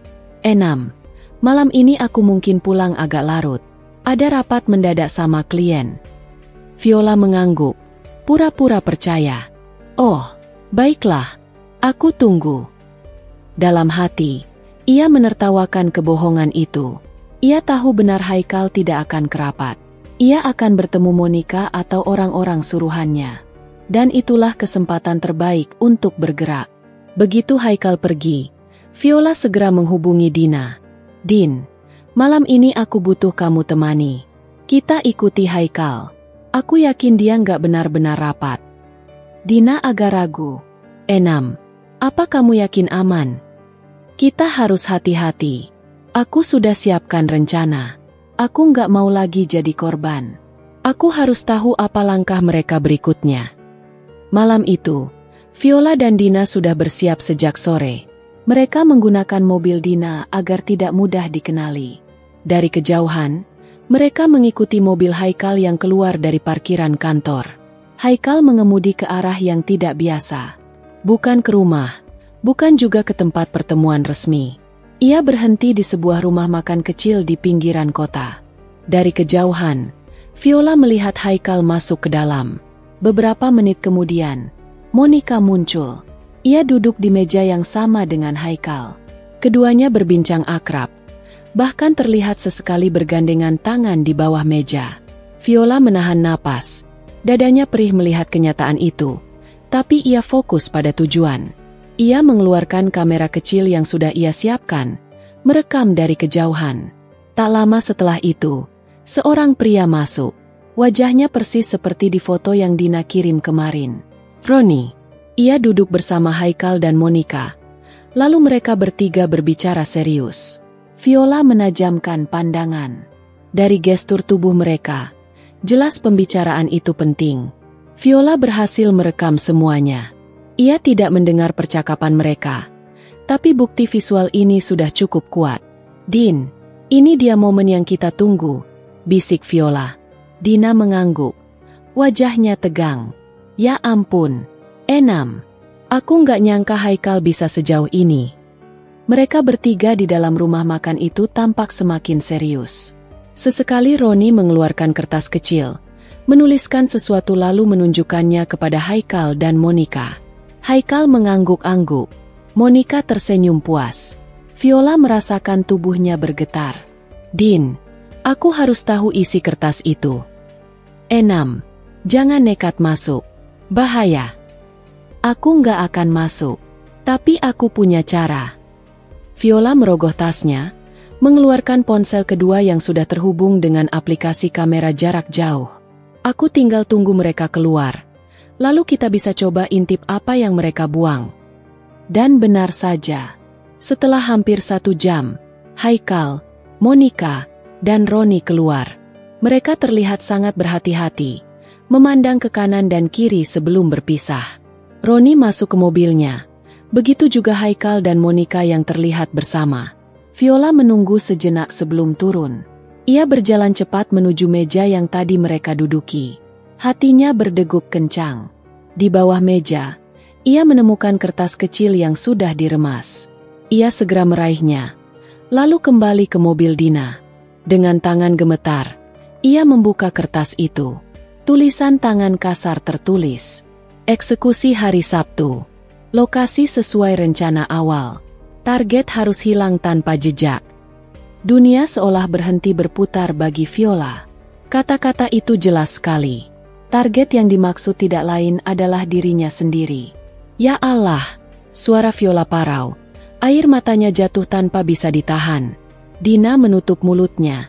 Matanya melebar. "Enam, ini serius banget. Mereka benar-benar mau habisin kamu." Viola mengepalkan tangan. Wajahnya memerah, tapi bukan karena takut. "Tidak, Din. Aku nggak akan biarkan mereka berhasil. Kalau mereka pikir aku akan jadi korban, mereka salah besar. Sabtu nanti, justru aku yang akan menjebak mereka. Hari-hari menjelang Sabtu menjadi waktu penuh ketegangan. Viola berusaha tetap menjalani rutinitas seperti biasa. Namun di balik itu ia mempersiapkan segalanya. Ia menggandakan semua bukti, menyimpannya di beberapa tempat berbeda. Ia juga menghubungi seorang pengacara yang ia percaya, memberikan sebagian bukti dengan pesan singkat. Jika terjadi sesuatu padaku, pastikan ini sampai ke polisi. Dina terus mendampinginya. 6. Aku takut rencana ini terlalu berbahaya. Apa kamu yakin mau hadapi mereka langsung? Viola menatap sahabatnya dengan mata penuh keyakinan. Din, aku sudah nggak punya pilihan lain. Kalau aku diam, aku akan jadi korban. Tapi kalau aku lawan, aku bisa balikan keadaan. Aku mau mereka sadar kalau semua yang mereka rencanakan sudah aku ketahui sejak awal. Sabtu pun tiba. Hari itu, Haikal berpura-pura mengajak Viola makan malam. Ia mengenakan pakaian rapi. Wajahnya penuh senyum palsu. 6. Malam ini kita keluar bareng, ya? Aku udah lama gak ajak kamu makan di luar. Viola tersenyum tipis, pura-pura percaya. Baiklah. Namun di balik senyum itu, hatinya sudah bulat. Ia tahu malam ini adalah malam penentuan. Malam itu, mobil Haikal melaju meninggalkan apartemen. Viola duduk di sampingnya, diam namun penuh kewaspadaan. Dina mengikuti dari kejauhan dengan mobil lain. Haikal membawa Viola ke arah luar kota, melewati jalan yang sepi. Viola berpura-pura tidak curiga, padahal di tasnya sudah ada perekam suara kecil yang menyala. Akhirnya, mobil berhenti di sebuah gudang tua. Viola menoleh ke arah Haikal, pura-pura bingung. Kita mau makan di sini. Haikal tersenyum samar. Sabar, 6. Ini cuma sebentar. Dari dalam gudang, 2 pria keluar. Salah satunya Roni. Viola merasakan tubuhnya menegang, tapi ia tetap berusaha terlihat tenang. Roni mendekat, berbicara dengan Haikal. Semua sudah siap. Tinggal kamu kasih tanda. Viola menunduk, menyembunyikan tatapan matanya yang penuh amarah. Dalam hati ia berkata, kalian pikir aku tidak tahu? Justru sebentar lagi, kalian yang akan terjebak. Malam itu udara begitu dingin. Gudang tua di pinggiran kota tampak sunyi, hanya diterangi lampu neon redup yang menggantung di atas pintu. Viola berdiri di sisi mobil, tubuhnya seakan membeku, bukan hanya karena hawa malam tetapi juga karena kesadaran penuh bahwa hidupnya kini berada di ujung tanduk. Haikal meliriknya sekilas, lalu tersenyum kecil, senyum yang justru membuat hati Viola semakin bergejolak. Lelaki itu sama sekali tak menyadari bahwa setiap kata, setiap gerak-geriknya sudah direkam dalam perekam suara kecil yang tersembunyi di dalam tas Viola. Roni, pria berkumis tipis yang selama ini menjadi bayangan gelap di balik rencana Haikal, mendekat. Semua sudah siap. Tinggal kamu kasih tanda. Haikal, malam ini, semuanya beres. Haikal mengangguk. Bagus. Aku nggak mau ada kesalahan. Setelah ini, aku bebas. Kalimat itu seperti pisau yang menusuk hati Viola. Bebas. Ya, bebas dari dirinya, istrinya sendiri, perempuan yang pernah setia menemaninya dari bawah hingga mereka berdiri di titik sekarang. Viola menarik napas dalam-dalam, mencoba menahan tangis yang hampir pecah.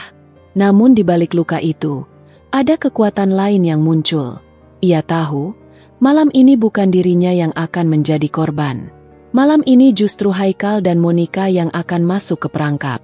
Viola, suara Haikal memecah keheningan. Kamu ikut aku ke dalam sebentar.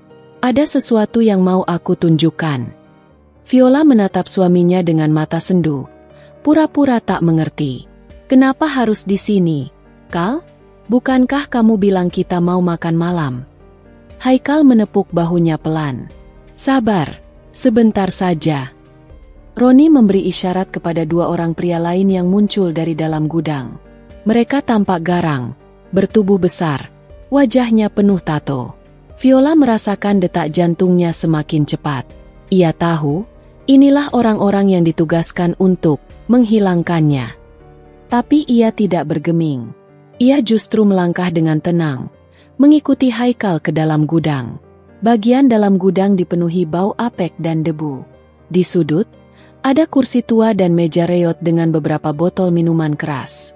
Lampu redup menggantung, membuat suasana semakin menakutkan. Viola berdiri di tengah ruangan, matanya berkeliling, merekam setiap detail. Ia tahu, CCTV kecil yang ia pasang diam-diam di dalam bros di kerah bajunya sedang merekam semuanya. Haikal menatapnya lama, lalu berkata dengan nada dingin, "Enam, aku minta maaf, tapi aku sudah nggak bisa terus sama kamu. Hidupku terlalu terikat, aku butuh kebebasan." Viola menggertakkan gigi, tapi tetap berusaha terlihat lemah. "Kal, kalau kamu mau berpisah, kenapa harus sejauh ini? Kenapa harus begini caranya?" Haikal menghela napas, lalu tertawa kecil. "Kalau aku cuma minta cerai, kamu gak akan pernah lepasin aku. Kamu terlalu pintar, terlalu kuat.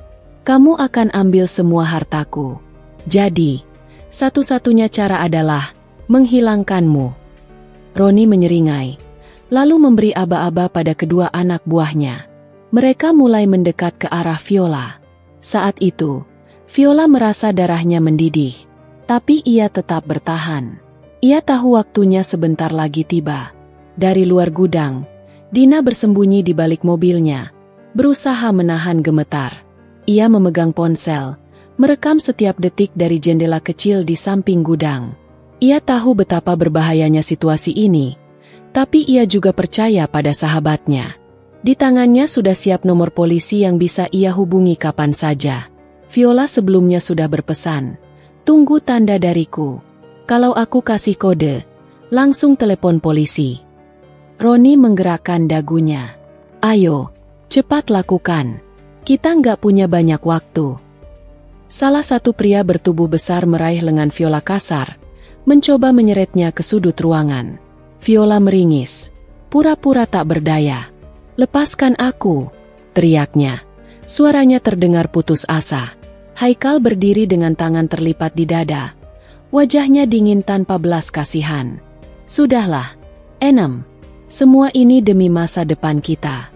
Aku dan Monica. Kamu terlalu banyak menghalangi." Air mata Viola mengalir. Ia menatap suaminya dengan pandangan yang penuh kepahitan. "Kal, aku sudah beri semua yang aku punya. Cinta, waktu, bahkan seluruh hidupku. Dan ini balasanmu." Haikal menoleh, enggan menjawab. Viola lalu menghela napas panjang, menundukkan kepala, lalu berbisik lirih, "Kalau begitu, lihatlah balasan dari semua pengkhianatanmu." Dengan cepat, ia menggerakkan tangan ke bros di kerahnya, menekan tombol kecil yang menjadi kode rahasia. Dina yang sedang bersembunyi di luar melihat lampu kecil di bros itu menyala sebentar. Itu tanda yang sudah mereka sepakati. Dina segera menghubungi polisi. "Pak, cepat datang.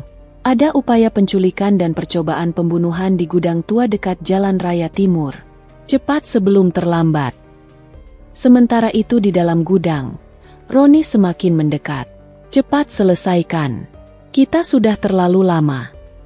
Viola mengangkat kepalanya. Kali ini tatapannya berubah.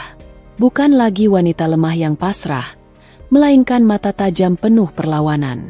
"Kal, kamu lupa sesuatu." Haikal terkejut. "Apa maksudmu?" Viola tersenyum samar. "Aku sudah tahu semua rencanamu sejak awal. Bahkan setiap percakapanmu dengan Roni, setiap pertemuanmu dengan Monica, semuanya sudah terekam. Dan sekarang, semua bukti itu ada di tangan yang tepat." Haikal melotot. "Apa?" Roni ikut tegang. "Apa yang kamu bilang? Hah?" Viola tertawa kecil. "Lihat sekeliling kalian. Setiap kata yang kalian ucapkan barusan sudah masuk dalam rekaman. Malam ini, justru kalian yang masuk ke perangkapku." Wajah Haikal pucat. "Tidak mungkin. Kamu cuma wanita." Viola menatapnya dengan tatapan tajam. "Ya, aku wanita. Tapi aku bukan wanita bodoh yang bisa kamu permainkan. Tiba-tiba suara sirine terdengar dari kejauhan. Semakin lama semakin dekat. Semua orang di gudang menoleh panik. Roni memaki. Sial, polisi. Haikal terlihat kalut. Wajahnya pucat pasi. Ini nggak mungkin. Enam, apa yang sudah kamu lakukan? Viola berdiri tegak meski tangannya masih digenggam erat pria bertubuh besar. Aku cuma membalikan rencanamu. Kal, kamu yang menyiapkan jebakan untukku. Tapi justru kamu sendiri yang terjebak. Pintu gudang tiba-tiba digedor keras. Polisi, jangan bergerak. Pria-pria yang tadi menahan Viola langsung panik. Mereka mencoba kabur. Tapi polisi sudah mengepung dari segala arah.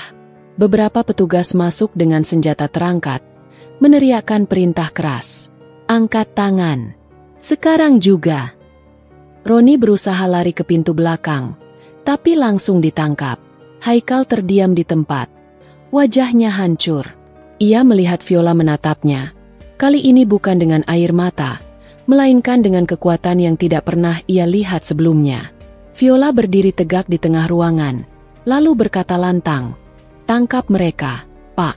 Mereka sudah merencanakan pembunuhan terhadap saya. Semua bukti ada pada saya."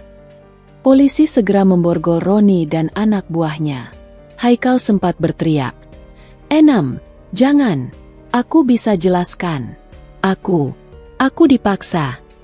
Viola menatapnya dingin. "Kamu tidak dipaksa, Kal. Kamu yang memilih jalan ini. Dan sekarang, terimalah akibatnya." Di luar gudang, Dina menghampiri Viola, memeluknya erat. "Ya Allah, Enam, aku takut sekali. Tapi kamu berhasil. Kamu luar biasa." Viola tersenyum tipis meski wajahnya lelah.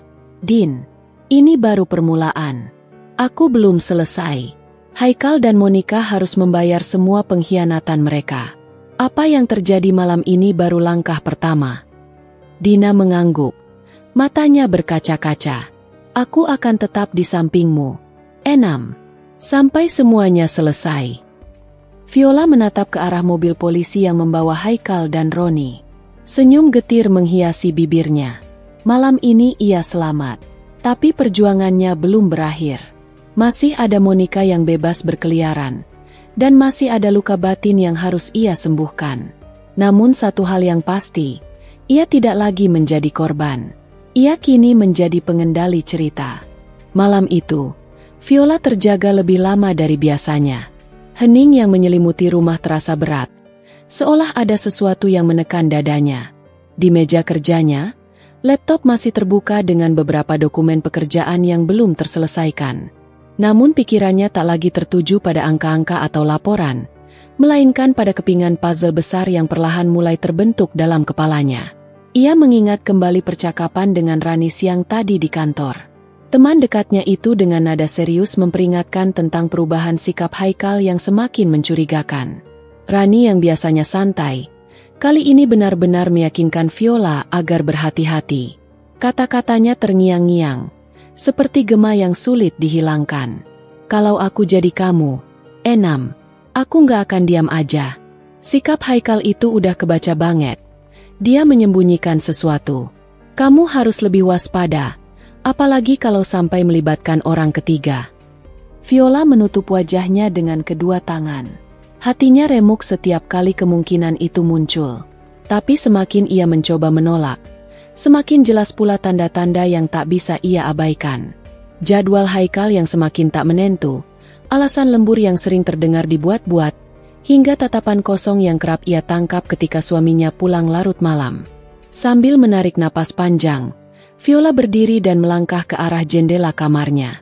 Tirai tipis bergoyang diterpa angin malam. Dari sana ia menatap jalanan sepi yang diterangi lampu jalan. Suasana itu menambah perasaan dingin di hatinya. Ia merasa seperti orang asing di rumahnya sendiri. Namun di balik kepahitan itu, tekad perlahan tumbuh. Viola tidak mau terus terjebak dalam ketidakpastian.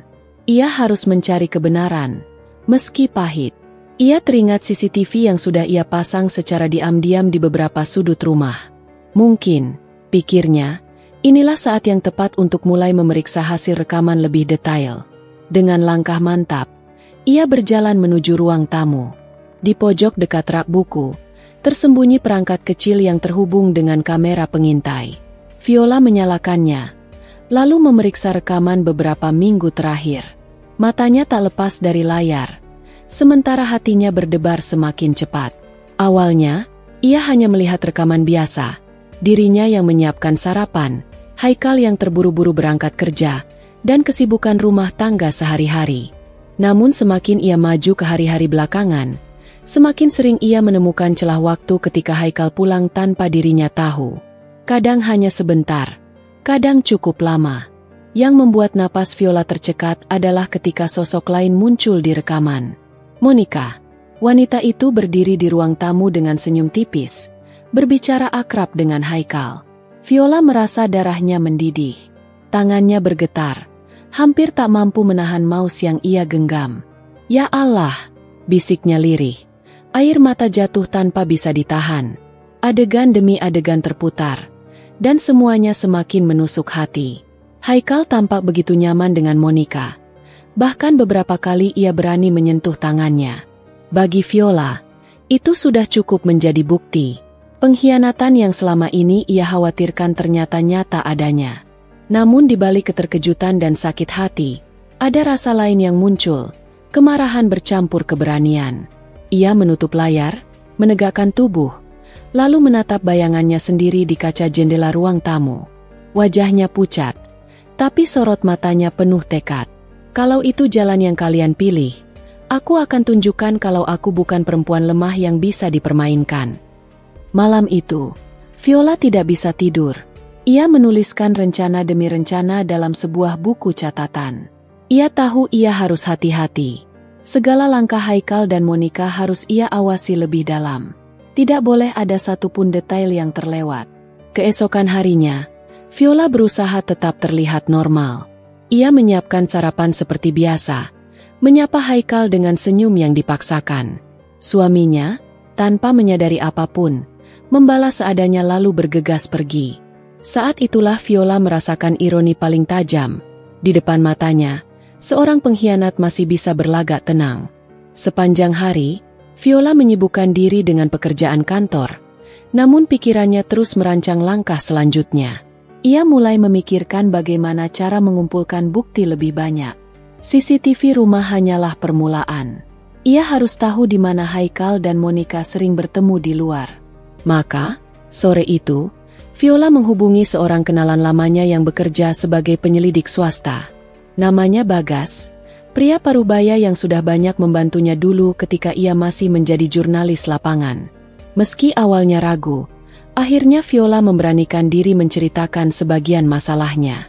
Bagas mendengarkan dengan seksama, lalu berjanji akan membantu mengawasi gerak-gerik Haikal secara diam-diam. Pertemuan itu membuat hati Viola sedikit lebih tenang. Ia tidak lagi sendiri. Ada seseorang yang bisa membantunya mencari kebenaran lebih dalam. Namun tetap saja, luka di hatinya belum sembuh. Setiap kali ia mengingat rekaman itu, rasanya tubuhnya gemetar menahan amarah. Malam-malam berikutnya, Viola semakin sibuk memantau hasil CCTV sambil menunggu laporan dari Bagas. Terkadang ia merasa tubuhnya lelah, tapi semangatnya tak pernah padam. Ia harus kuat, demi dirinya sendiri. Hari berganti minggu, hingga suatu malam Bagas menghubunginya dengan suara serius. "Enam, aku punya sesuatu. Aku kira kamu harus lihat langsung." Hatinya berdegup keras. Apalagi yang akan ia temukan kali ini? Ia segera mengatur pertemuan dengan Bagas di sebuah kafe yang cukup jauh dari rumah agar tidak dicurigai. Ketika mereka bertemu, Bagas menunjukkan beberapa foto dari kamera pengintainya. Di sana terlihat jelas Haikal bersama Monica, bergandengan tangan di sebuah restoran mewah. Tidak hanya itu, ada juga foto mereka memasuki sebuah hotel. Viola hampir kehilangan kendali, tapi ia berusaha tetap tegar di depan Bagas. "Ini sudah lebih dari cukup," ucapnya lirih. Bagas menatapnya penuh simpati. "Aku bisa teruskan kalau kamu mau, Enam. Tapi kamu harus siap dengan semua kemungkinan." Viola mengangguk. "Aku sudah siap. Aku harus tahu sampai di mana batas mereka. Malam itu, sepulang dari kafe, Viola duduk sendirian di kamar. Foto-foto itu ia letakkan di meja, berdampingan dengan rekaman CCTV. Bukti demi bukti kini sudah menggunung, seolah menegaskan bahwa ia tidak salah. Haikal dan Monica memang berkhianat. Namun bukti saja tidak cukup. Viola tahu ia harus menyusun strategi besar. Tidak hanya untuk membuka kedok mereka, tapi juga untuk memastikan mereka merasakan balasan setimpal. Dalam hatinya, api amarah menyala semakin terang. Ia menutup matanya, menarik napas dalam-dalam, lalu berbisik pada dirinya sendiri. Permainan ini baru saja dimulai. Pagi itu udara terasa berbeda bagi Viola. Ada semacam ketenangan semu yang menempel di balik udara sejuk. Padahal hatinya penuh dengan badai yang semakin menggila. Semalam ia menghabiskan waktu menatap foto-foto bukti perselingkuhan Haikal dan Monica. Matanya bengkak karena kurang tidur. Tapi api di dalam dirinya tidak pernah padam. Justru semakin membara. Di meja rias, Viola menatap wajahnya sendiri. Mata yang merah, pipi pucat, dan senyum getir yang terpaksa ia paksakan.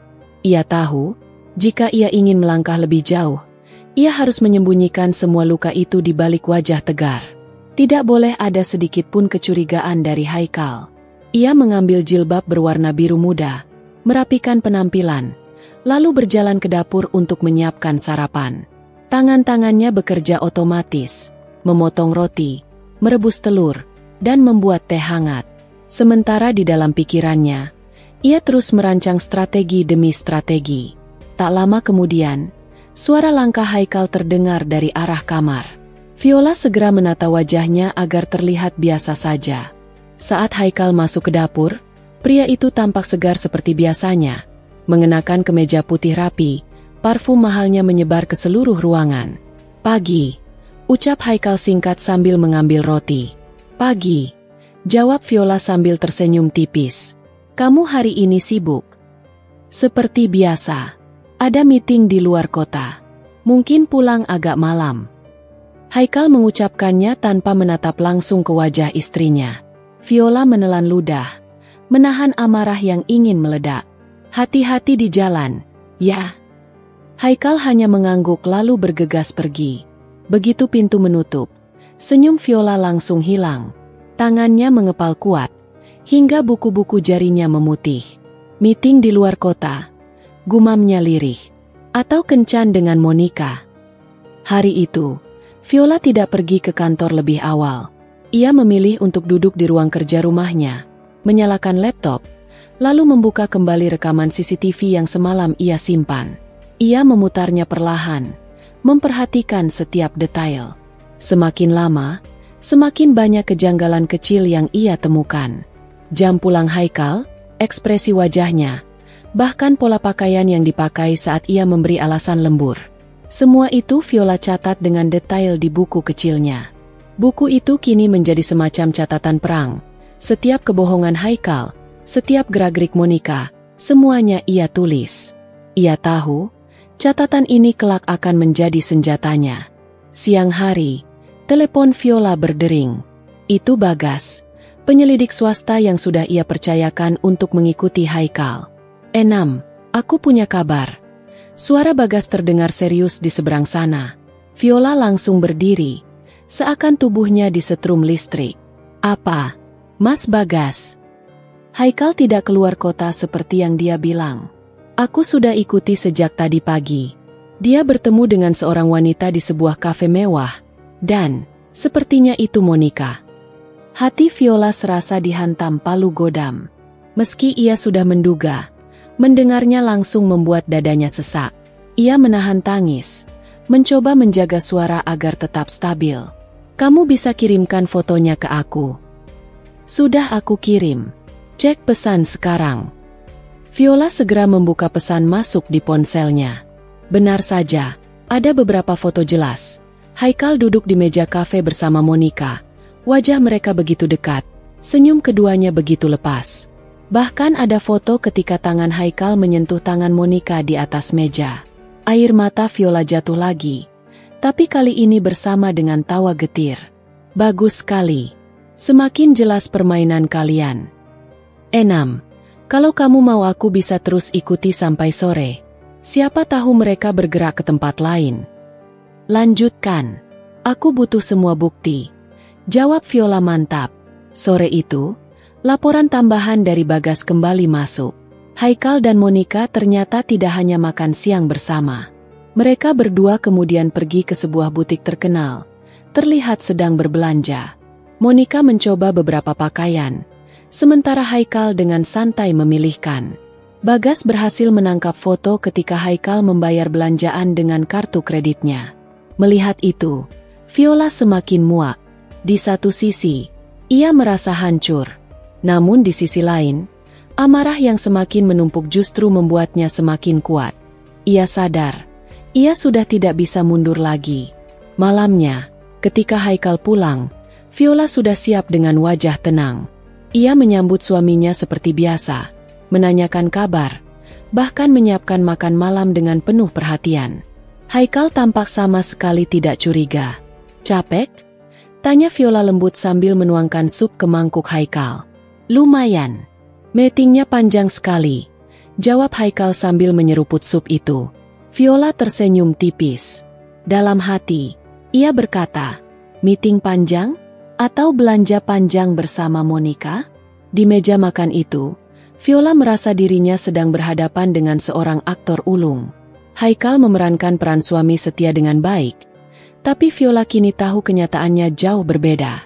Setelah makan malam, Haikal naik ke kamar dan langsung tertidur, sementara Viola masih duduk di ruang tamu. Ia menyalakan laptopnya kembali, mengumpulkan semua bukti yang Bagas kirimkan. Foto-foto Haikal bersama Monica ia simpan dalam sebuah folder khusus. Folder itu ia beri nama Kebenaran. Setelah semuanya terkumpul, Viola membuka catatan kecilnya lagi. Ia mulai menyusun rencana berikutnya. Baginya, sudah saatnya ia tidak hanya menjadi pengamat, tapi juga pemain dalam permainan ini. Beberapa hari berikutnya, Viola terus mengumpulkan bukti. Setiap langkah Haikal semakin jelas. Kebohongan demi kebohongan, janji palsu demi janji palsu. Monica pun tak kalah licik. Ia sering datang ke rumah saat Viola sedang di kantor. Untungnya, CCTV yang dipasang Viola berhasil merekam semua itu. Sampai akhirnya, pada suatu malam, ketika Viola sendirian menonton rekaman terbaru, ia melihat sesuatu yang membuat darahnya benar-benar mendidih. Dalam rekaman itu, Haikal dan Monica duduk di ruang tamu rumahnya sendiri. Haikal tampak berbicara serius, sementara Monica menatapnya penuh perhatian. Tiba-tiba, suara Haikal terdengar jelas. Kalau semua berjalan lancar, aku akan menikahimu, Mon. Aku sudah punya rencana agar Viola tidak lagi jadi penghalang. Kalimat itu membuat tubuh Viola gemetar. Dadanya serasa ditusuk ribuan pisau. Ternyata, semua yang ia khawatirkan benar-benar terjadi. Haikal bukan hanya selingkuh, tapi juga merencanakan sesuatu yang jauh lebih keji. Air mata Viola jatuh tanpa bisa ia bendung. Namun di balik kesedihan itu, ada kekuatan baru yang muncul. Ia berdiri, mengepalkan tangan, lalu berbisik pada dirinya sendiri. Kalian ingin menyingkirkan aku? Baik, aku akan pastikan kalian menyesalinya seumur hidup. Malam itu, Viola tidak tidur sama sekali. Ia menyusun rencana besar dengan detail yang sangat teliti. Semua bukti yang sudah ia kumpulkan akan ia gunakan, bukan hanya untuk membuka kedok Haikal dan Monica, tapi juga untuk membuat keduanya terperangkap dalam skenario yang ia ciptakan sendiri. Rencana itu begitu berbahaya, tapi Viola tidak peduli. Baginya, ini bukan lagi sekadar masalah rumah tangga. Ini adalah perang antara dirinya dengan dua pengkhianat yang telah menghancurkan hatinya. Dan perang itu, ia pastikan akan dimenangkannya. Hari itu, Viola duduk di ruang kerjanya dengan wajah penuh keseriusan. Di hadapannya, laptop menyala dengan deretan file berisi foto, rekaman, dan catatan yang sudah ia kumpulkan selama berminggu-minggu. Setiap bukti tersusun rapi seperti potongan puzzle yang membentuk gambaran jelas tentang siapa Haikal sebenarnya. Tangan Viola gemetar ketika membuka rekaman suara yang ia ambil dari CCTV semalam. Suara Haikal yang menjanjikan pernikahan kepada Monica masih terngiang jelas. Itu bukan sekadar kebohongan, melainkan sebuah pengkhianatan total. Kalau semua berjalan lancar, aku akan menikahimu, Mon. Aku sudah punya rencana agar Viola tidak lagi jadi penghalang. Kalimat itu menusuk jantungnya. Rasanya, dunia berhenti berputar. Tetapi semakin ia memutar ulang rekaman itu, semakin kuat tekadnya. Ia tidak akan membiarkan dirinya dihancurkan begitu saja. Viola menutup laptopnya, menarik napas panjang, lalu menulis di buku catatannya. Langkah pertama, pastikan semua bukti tersimpan aman di luar jangkauan Haikal.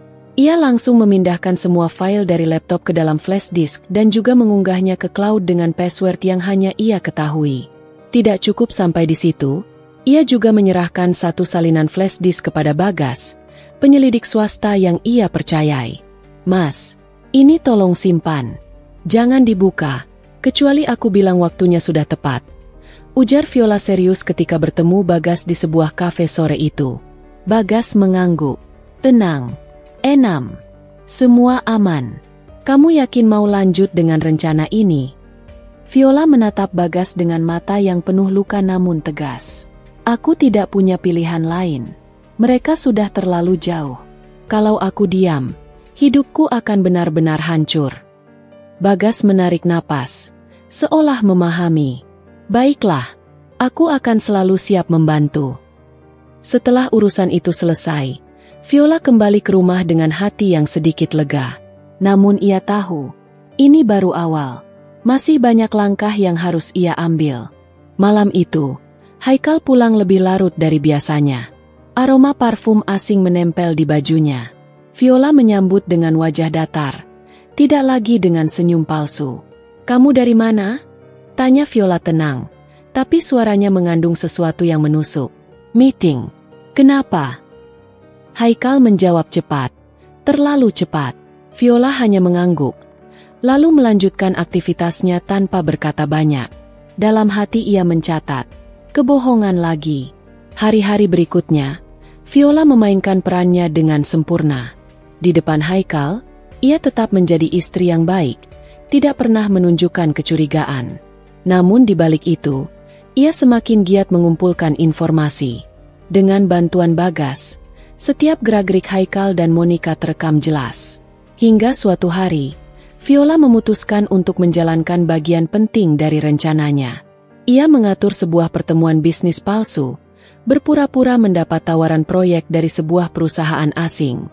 Ia tahu Haikal rakus terhadap uang dan peluang. Sayang, ucap Viola suatu pagi ketika mereka sarapan bersama. Aku dapat kabar dari rekan bisnis lama. Katanya ada investor asing yang mau kerjasama. Proyeknya besar sekali. Kalau berhasil, keuntungan bisa lipat ganda. Mata Haikal berbinar mendengar itu. Serius? Kamu yakin? Viola mengangguk, menyembunyikan senyumnya. Besok aku mau ketemu mereka di hotel pusat kota. Tapi aku butuh kamu untuk hadir juga, biar mereka lebih yakin. Haikal tampak berpikir sejenak lalu mengangguk cepat. Baik, aku akan ikut. Disinilah Viola mulai menjalankan rencananya. Pertemuan itu sebenarnya hanyalah jebakan yang ia siapkan. Dengan bantuan Bagas, ia sudah menyiapkan ruangan khusus lengkap dengan kamera tersembunyi. Rencananya sederhana, mempertemukan Haikal dengan seseorang yang akan berpura-pura sebagai investor, lalu mengorek kebiasaannya yang serakah. Hari yang ditunggu pun tiba.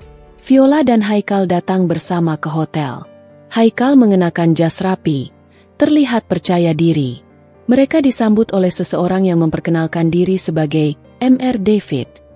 Padahal sebenarnya ia adalah rekan Bagas yang menyamar. Pertemuan berjalan lancar pada awalnya. Mr. David menawarkan kerjasama besar, dengan syarat ada modal awal yang harus disetor. Haikal langsung terpancing. Matanya berbinar penuh ambisi.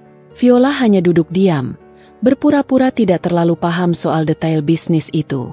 Kalau keuntungan sebesar itu, saya siap setor berapapun modal yang dibutuhkan, kata Haikal dengan suara penuh semangat. Viola menunduk, tersenyum tipis tanpa terlihat. Semua ucapan Haikal direkam dengan jelas oleh kamera. Inilah bukti tambahan yang akan ia gunakan, keserakahan suaminya sendiri. Setelah pertemuan selesai, Haikal tampak sangat bersemangat. "Enam, ini kesempatan emas. Kita bisa kaya raya." Viola hanya mengangguk. "Iya, semoga saja." Di perjalanan pulang, Viola menatap keluar jendela mobil. Dalam hati, ia berkata, "Aku bukan hanya ingin memperlihatkan siapa kamu sebenarnya, Haikal. Aku ingin kamu tenggelam dalam permainanmu sendiri." Hari berganti, Viola semakin mantap menjalankan strateginya. Ia mulai berhubungan kembali dengan beberapa sahabat lama yang punya koneksi di media. Tanpa menyebut nama, ia mulai menyebarkan cerita tentang seorang pria sukses yang berkhianat kepada istrinya, lengkap dengan bukti samar-samar. "Kalau aku beri kamu informasi lebih detail, apakah kamu bisa menulis artikel investigasi tentangnya?" tanya Viola kepada salah satu temannya, seorang jurnalis bernama Dina. "Tentu saja bisa, Enam. Selama buktinya kuat," jawab Dina penuh keyakinan. Viola tersenyum. "Tenang, aku punya lebih dari cukup bukti." Sementara itu, Haikal semakin tenggelam dalam kebohongan. Setiap hari ia semakin dekat dengan Monica, bahkan berani mengirim pesan mesra di jam kerja. Viola yang sudah menyadap ponselnya bisa membaca semua isi percakapan itu. "Aku sudah tidak tahan lagi, Mon. Rasanya ingin segera menikahimu." "Sabar, sayang. Nanti juga ada jalan. Yang penting, Viola tidak boleh tahu." Viola membaca semua itu dengan hati membara. Namun ia tidak lagi menangis. Air matanya sudah habis. Yang tersisa hanyalah api balas dendam. Suatu malam, Viola kembali memutar rekaman CCTV. Kali ini, ia melihat Haikal membawa Monica masuk rumah saat ia pura-pura ada dinas luar kota. Mereka duduk di sofa, tertawa bersama, bahkan berciuman tanpa malu-malu. Adegan itu membuat Viola ingin menjerit, tapi ia tahan. Sebaliknya, ia menyimpan rekaman itu ke dalam flash disk khusus. Kali ini, bukti yang ia miliki benar-benar tak terbantahkan. "Mainlah sepuasnya, Haikal, Monica. Aku biarkan kalian merasa menang dulu. Karena sebentar lagi, aku yang akan menutup semua jalan kalian," bisiknya dengan suara bergetar. Malam itu, Viola menulis langkah berikutnya di catatan kecilnya. Langkah kedua, biarkan mereka jatuh ke dalam jebakan keserakahan. Gunakan bukti perselingkuhan sebagai pelengkap. Ia tahu, waktunya semakin dekat. Hari-hari berjalan, dan Haikal semakin buta. Ia sudah mulai mengatur keuangan keluarga tanpa sepengetahuan Viola. Diam-diam, ia memindahkan sebagian tabungan ke rekening lain. Viola yang sudah mencium gelagat itu tidak marah. Ia justru diam, membiarkan Haikal berpikir bahwa rencananya mulus. Suatu sore, Viola menerima pesan dari Bagas. "Enam, aku sudah punya data rekening rahasia Haikal. Semua transaksi dengan Monica tercatat jelas. Kamu mau salinannya?" Viola langsung membalas, "Ya, segera." Dengan tambahan bukti itu, kini Viola memiliki senjata yang sangat lengkap. Rekaman suara, foto perselingkuhan, video di dalam rumah, serta data keuangan yang mencurigakan. Semua tersusun rapi. Namun ia belum ingin membuka semuanya. Ia ingin menunggu saat yang paling tepat. Saat di mana Haikal dan Monica benar-benar merasa di atas angin, sebelum akhirnya ia menjatuhkan keduanya sekaligus. Malam itu, Viola duduk sendirian di balkon rumah, menatap langit berbintang. Tangannya menggenggam catatan kecil yang kini penuh dengan strategi. "Ya Allah, kuatkan aku. Aku tidak melakukan ini karena dendam semata, tapi karena aku ingin menegakkan keadilan untuk diriku sendiri. Mereka sudah menghancurkan aku, dan aku tidak akan membiarkan mereka tertawa di atas penderitaanku," bisiknya lirih. Di balik wajah lembutnya, tersimpan hati yang kini keras seperti baja. Viola sudah siap melangkah ke babak berikutnya dari permainannya. Dan ia tahu, sebentar lagi, panggung besar itu akan segera dibuka. Malam itu, suasana rumah Viola dipenuhi kesunyian yang mencekam. Angin malam berhembus kencang, membuat tirai jendela bergoyang pelan, menimbulkan suara berderik samar. Viola duduk di kursi dekat ruang tamu, menatap layar laptop yang menampilkan folder berisi rekaman CCTV, salinan percakapan, serta bukti transfer mencurigakan yang ia kumpulkan selama berbulan-bulan. Semua bukti itu tersusun rapi, siap untuk dipublikasikan kapan saja. Namun dalam hatinya, ada pergolakan besar. Ia sadar bahwa langkah terakhir yang akan ia ambil malam ini akan mengubah hidup semua orang yang terlibat. Tidak ada jalan kembali. Telepon genggamnya bergetar di atas meja. Nama Farhan muncul di layar. Viola segera mengangkat. "Viola, besok pagi kita sudah bisa membawa semua bukti ini ke pihak berwenang. Pak Ardi sudah menyiapkan tim yang akan mengeksekusi. Kau hanya perlu tenang. Jangan buat gerakan yang bisa mencurigakan Haikal." Suara Viola bergetar, meski ia berusaha menahannya. "Farhan, kau tahu kan, ini bukan hanya soal hukum. Aku ingin mereka benar-benar merasakan bagaimana sakitnya dikhianati. Aku ingin mereka menyesal seumur hidup, bukan hanya masuk penjara." Farhan terdiam sejenak. "Aku tahu, Enam. Tapi jangan biarkan dendam menguasaimu sepenuhnya.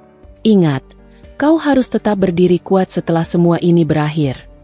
Viola menutup mata, menahan air mata yang hampir jatuh. "Aku mengerti. Tapi aku juga manusia. Farhan, luka ini terlalu dalam." Setelah menutup telepon, Viola kembali menatap layar laptop. Jari-jarinya bergerak cepat, menyiapkan sebuah rencana cadangan. Ia menulis surat elektronik yang berisi seluruh bukti perselingkuhan dan rencana jahat Haikal serta Monica. Surat itu ia atur untuk terkirim otomatis ke beberapa media dan orang penting jika ia tidak membatalkannya dalam 24 jam. "Kalau aku gagal, setidaknya dunia akan tahu siapa kalian sebenarnya," gumamnya lirih. Keesokan paginya, Haikal tampak lebih gelisah dari biasanya. Ia sarapan terburu-buru, bahkan hampir tidak menatap wajah Viola. "Aku harus keluar kota hari ini. Ada urusan penting," katanya pendek. Viola hanya mengangguk. Meski dalam hati ia tahu Haikal berbohong, ia bisa membaca bahasa tubuh suaminya dengan sangat jelas. Gerak-geriknya penuh kecemasan. Sorot matanya menyimpan sesuatu. Setelah Haikal pergi, Viola segera menghubungi Farhan. Dia makin gelisah. "Aku yakin dia tahu sesuatu." Farhan menjawab dengan nada serius. "Itu artinya kita harus lebih cepat. Siang ini juga, kita serahkan semua bukti ke Pak Ardi. Jangan tunggu besok." Viola menyetujui. Ia segera menyiapkan semua dokumen, menyimpan flash disk utama ke dalam tasnya, sementara salinan cadangan ia sembunyikan di dalam kotak penyimpanan kecil yang ia tanam di halaman rumah belakang. Namun, sebelum ia berangkat, sebuah mobil hitam berhenti mendadak di depan rumahnya. Dua pria bertubuh kekar turun, wajah mereka tak asing, orang-orang yang pernah muncul di rekaman CCTV. Hati Viola berdegup kencang. Ia buru-buru menutup laptop, mengambil flash disk, lalu berlari ke pintu belakang. Namun belum sempat ia melangkah keluar, suara pintu depan didobrak keras. "Viola, jangan coba kabur." Suara berat menggema. Viola menahan napas, mencoba tetap tenang. Ia bersembunyi di balik lemari kayu besar. Dua pria itu masuk, suara langkah kaki mereka berat, memenuhi setiap sudut rumah. "Kita harus cepat. Haikal tidak mau ada masalah lagi," ujar salah satu dari mereka. Nama itu membuat dada Viola bergetar hebat. Jadi benar, Haikal sendiri yang kembali mengutus mereka. Saat salah satu pria mendekat ke arah lemari, tiba-tiba terdengar suara sirine keras dari luar rumah. Lampu merah dan biru berkedip, memenuhi halaman depan. "Polisi, angkat tangan kalian!" teriak seorang aparat dari luar. Kedua pria itu panik, saling berpandangan, lalu berusaha melarikan diri. Tapi aparat yang sudah mengepung segera membekuk mereka. Viola yang masih bersembunyi keluar dengan tubuh gemetar.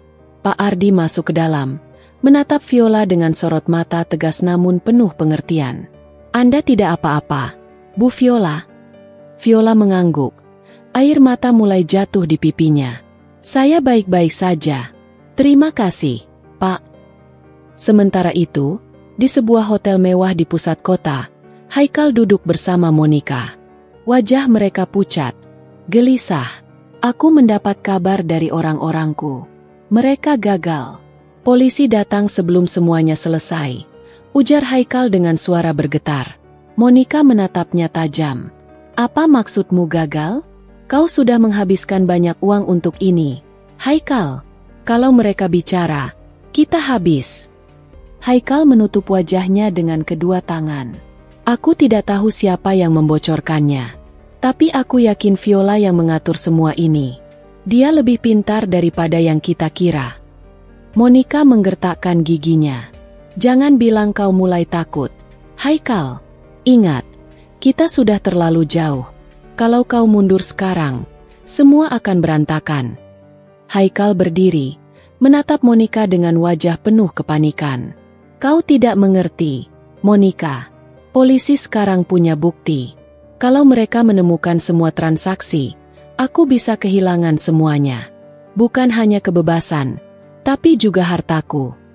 Monica terdiam. Ia baru menyadari betapa besar taruhannya kali ini. Sore itu, Viola didampingi Farhan dan Pak Ardi resmi menyerahkan semua bukti ke pihak berwenang. Media mulai mencium aroma besar dari kasus ini. Malamnya, berita tentang penyelidikan terhadap seorang pengusaha ternama bernama Haikal tersebar luas. Foto Haikal dan Monica terpampang di layar televisi, menjadi pusat perhatian publik. Viola duduk di ruang tamunya, menatap layar televisi dengan perasaan campur aduk. Ada kepuasan yang membuncah, melihat kebenaran perlahan terungkap. Namun ada juga rasa sedih yang tak terhindarkan. Bagaimanapun, Haikal adalah orang yang pernah ia cintai, orang yang pernah ia percaya untuk menjadi pendamping hidupnya. Telepon genggamnya kembali berdering. Kali ini dari nomor tak dikenal. Viola ragu-ragu. Tapi akhirnya ia angkat. Suara Haikal terdengar dari seberang, berat dan penuh emosi. Viola, kenapa kau melakukan ini padaku? Kita bisa menyelesaikan semua dengan cara baik-baik. Viola mengepalkan tangannya. Cara baik-baik? Kau mencoba menculikku, bahkan berniat menghilangkan nyawaku. Haikal, kau pikir aku akan diam saja? Haikal terdiam beberapa detik. Lalu suaranya pecah. Aku terjebak. Enam. Aku tidak pernah berniat sejauh itu. Monica, dia memaksaku. Aku hanya ingin bebas. Viola menggeleng, meski Haikal tak bisa melihatnya. Jangan berbohong lagi. Haikal, semua jejakmu ada di sini. Uangmu, pesanmu, bahkan orang-orang suruhanmu. Kau tidak bisa lagi lari. Viola, tolong, beri aku satu kesempatan. Jangan biarkan semua orang tahu. Aku akan meninggalkan Monica. Aku akan kembali padamu. Air mata Viola jatuh. Tapi kali ini bukan karena cinta, melainkan karena luka yang tak bisa lagi sembuh. Kesempatanmu sudah habis. Haikal, aku bukan perempuan lemah yang bisa kau injak-injak. Aku akan pastikan kau menyesal seumur hidup. Tanpa menunggu jawaban, Viola menutup telepon. Hari-hari berikutnya, situasi semakin panas. Polisi resmi menahan Haikal untuk diperiksa. Monica pun dipanggil sebagai saksi, namun kabar burung menyebutkan ia juga akan ditetapkan sebagai tersangka. Harta milik Haikal mulai dibekukan, bisnisnya terguncang, investor menarik diri satu persatu. Viola menyaksikan semua itu dari kejauhan. Ia tidak bersorak gembira, tapi ada rasa lega yang dalam. Perlahan-lahan, karma itu datang, dan ia hanya perlu menunggu hingga semuanya runtuh. Malam terakhir sebelum sidang pertama digelar, Viola duduk sendirian di kamarnya. Ia menulis diari panjang, menuangkan semua luka, pengkhianatan, dan perjuangan yang sudah ia lalui. Ia menutup diari itu dengan satu kalimat. Aku tidak pernah kalah. Aku hanya terluka, dan dari luka itu aku bangkit untuk menghancurkan mereka yang mengkhianatiku. Kilatan petir kembali menerangi langit malam, seolah menjadi saksi bahwa sebuah babak baru telah dimulai. Babak di mana Haikal dan Monica harus menanggung akibat dari perbuatan mereka sendiri.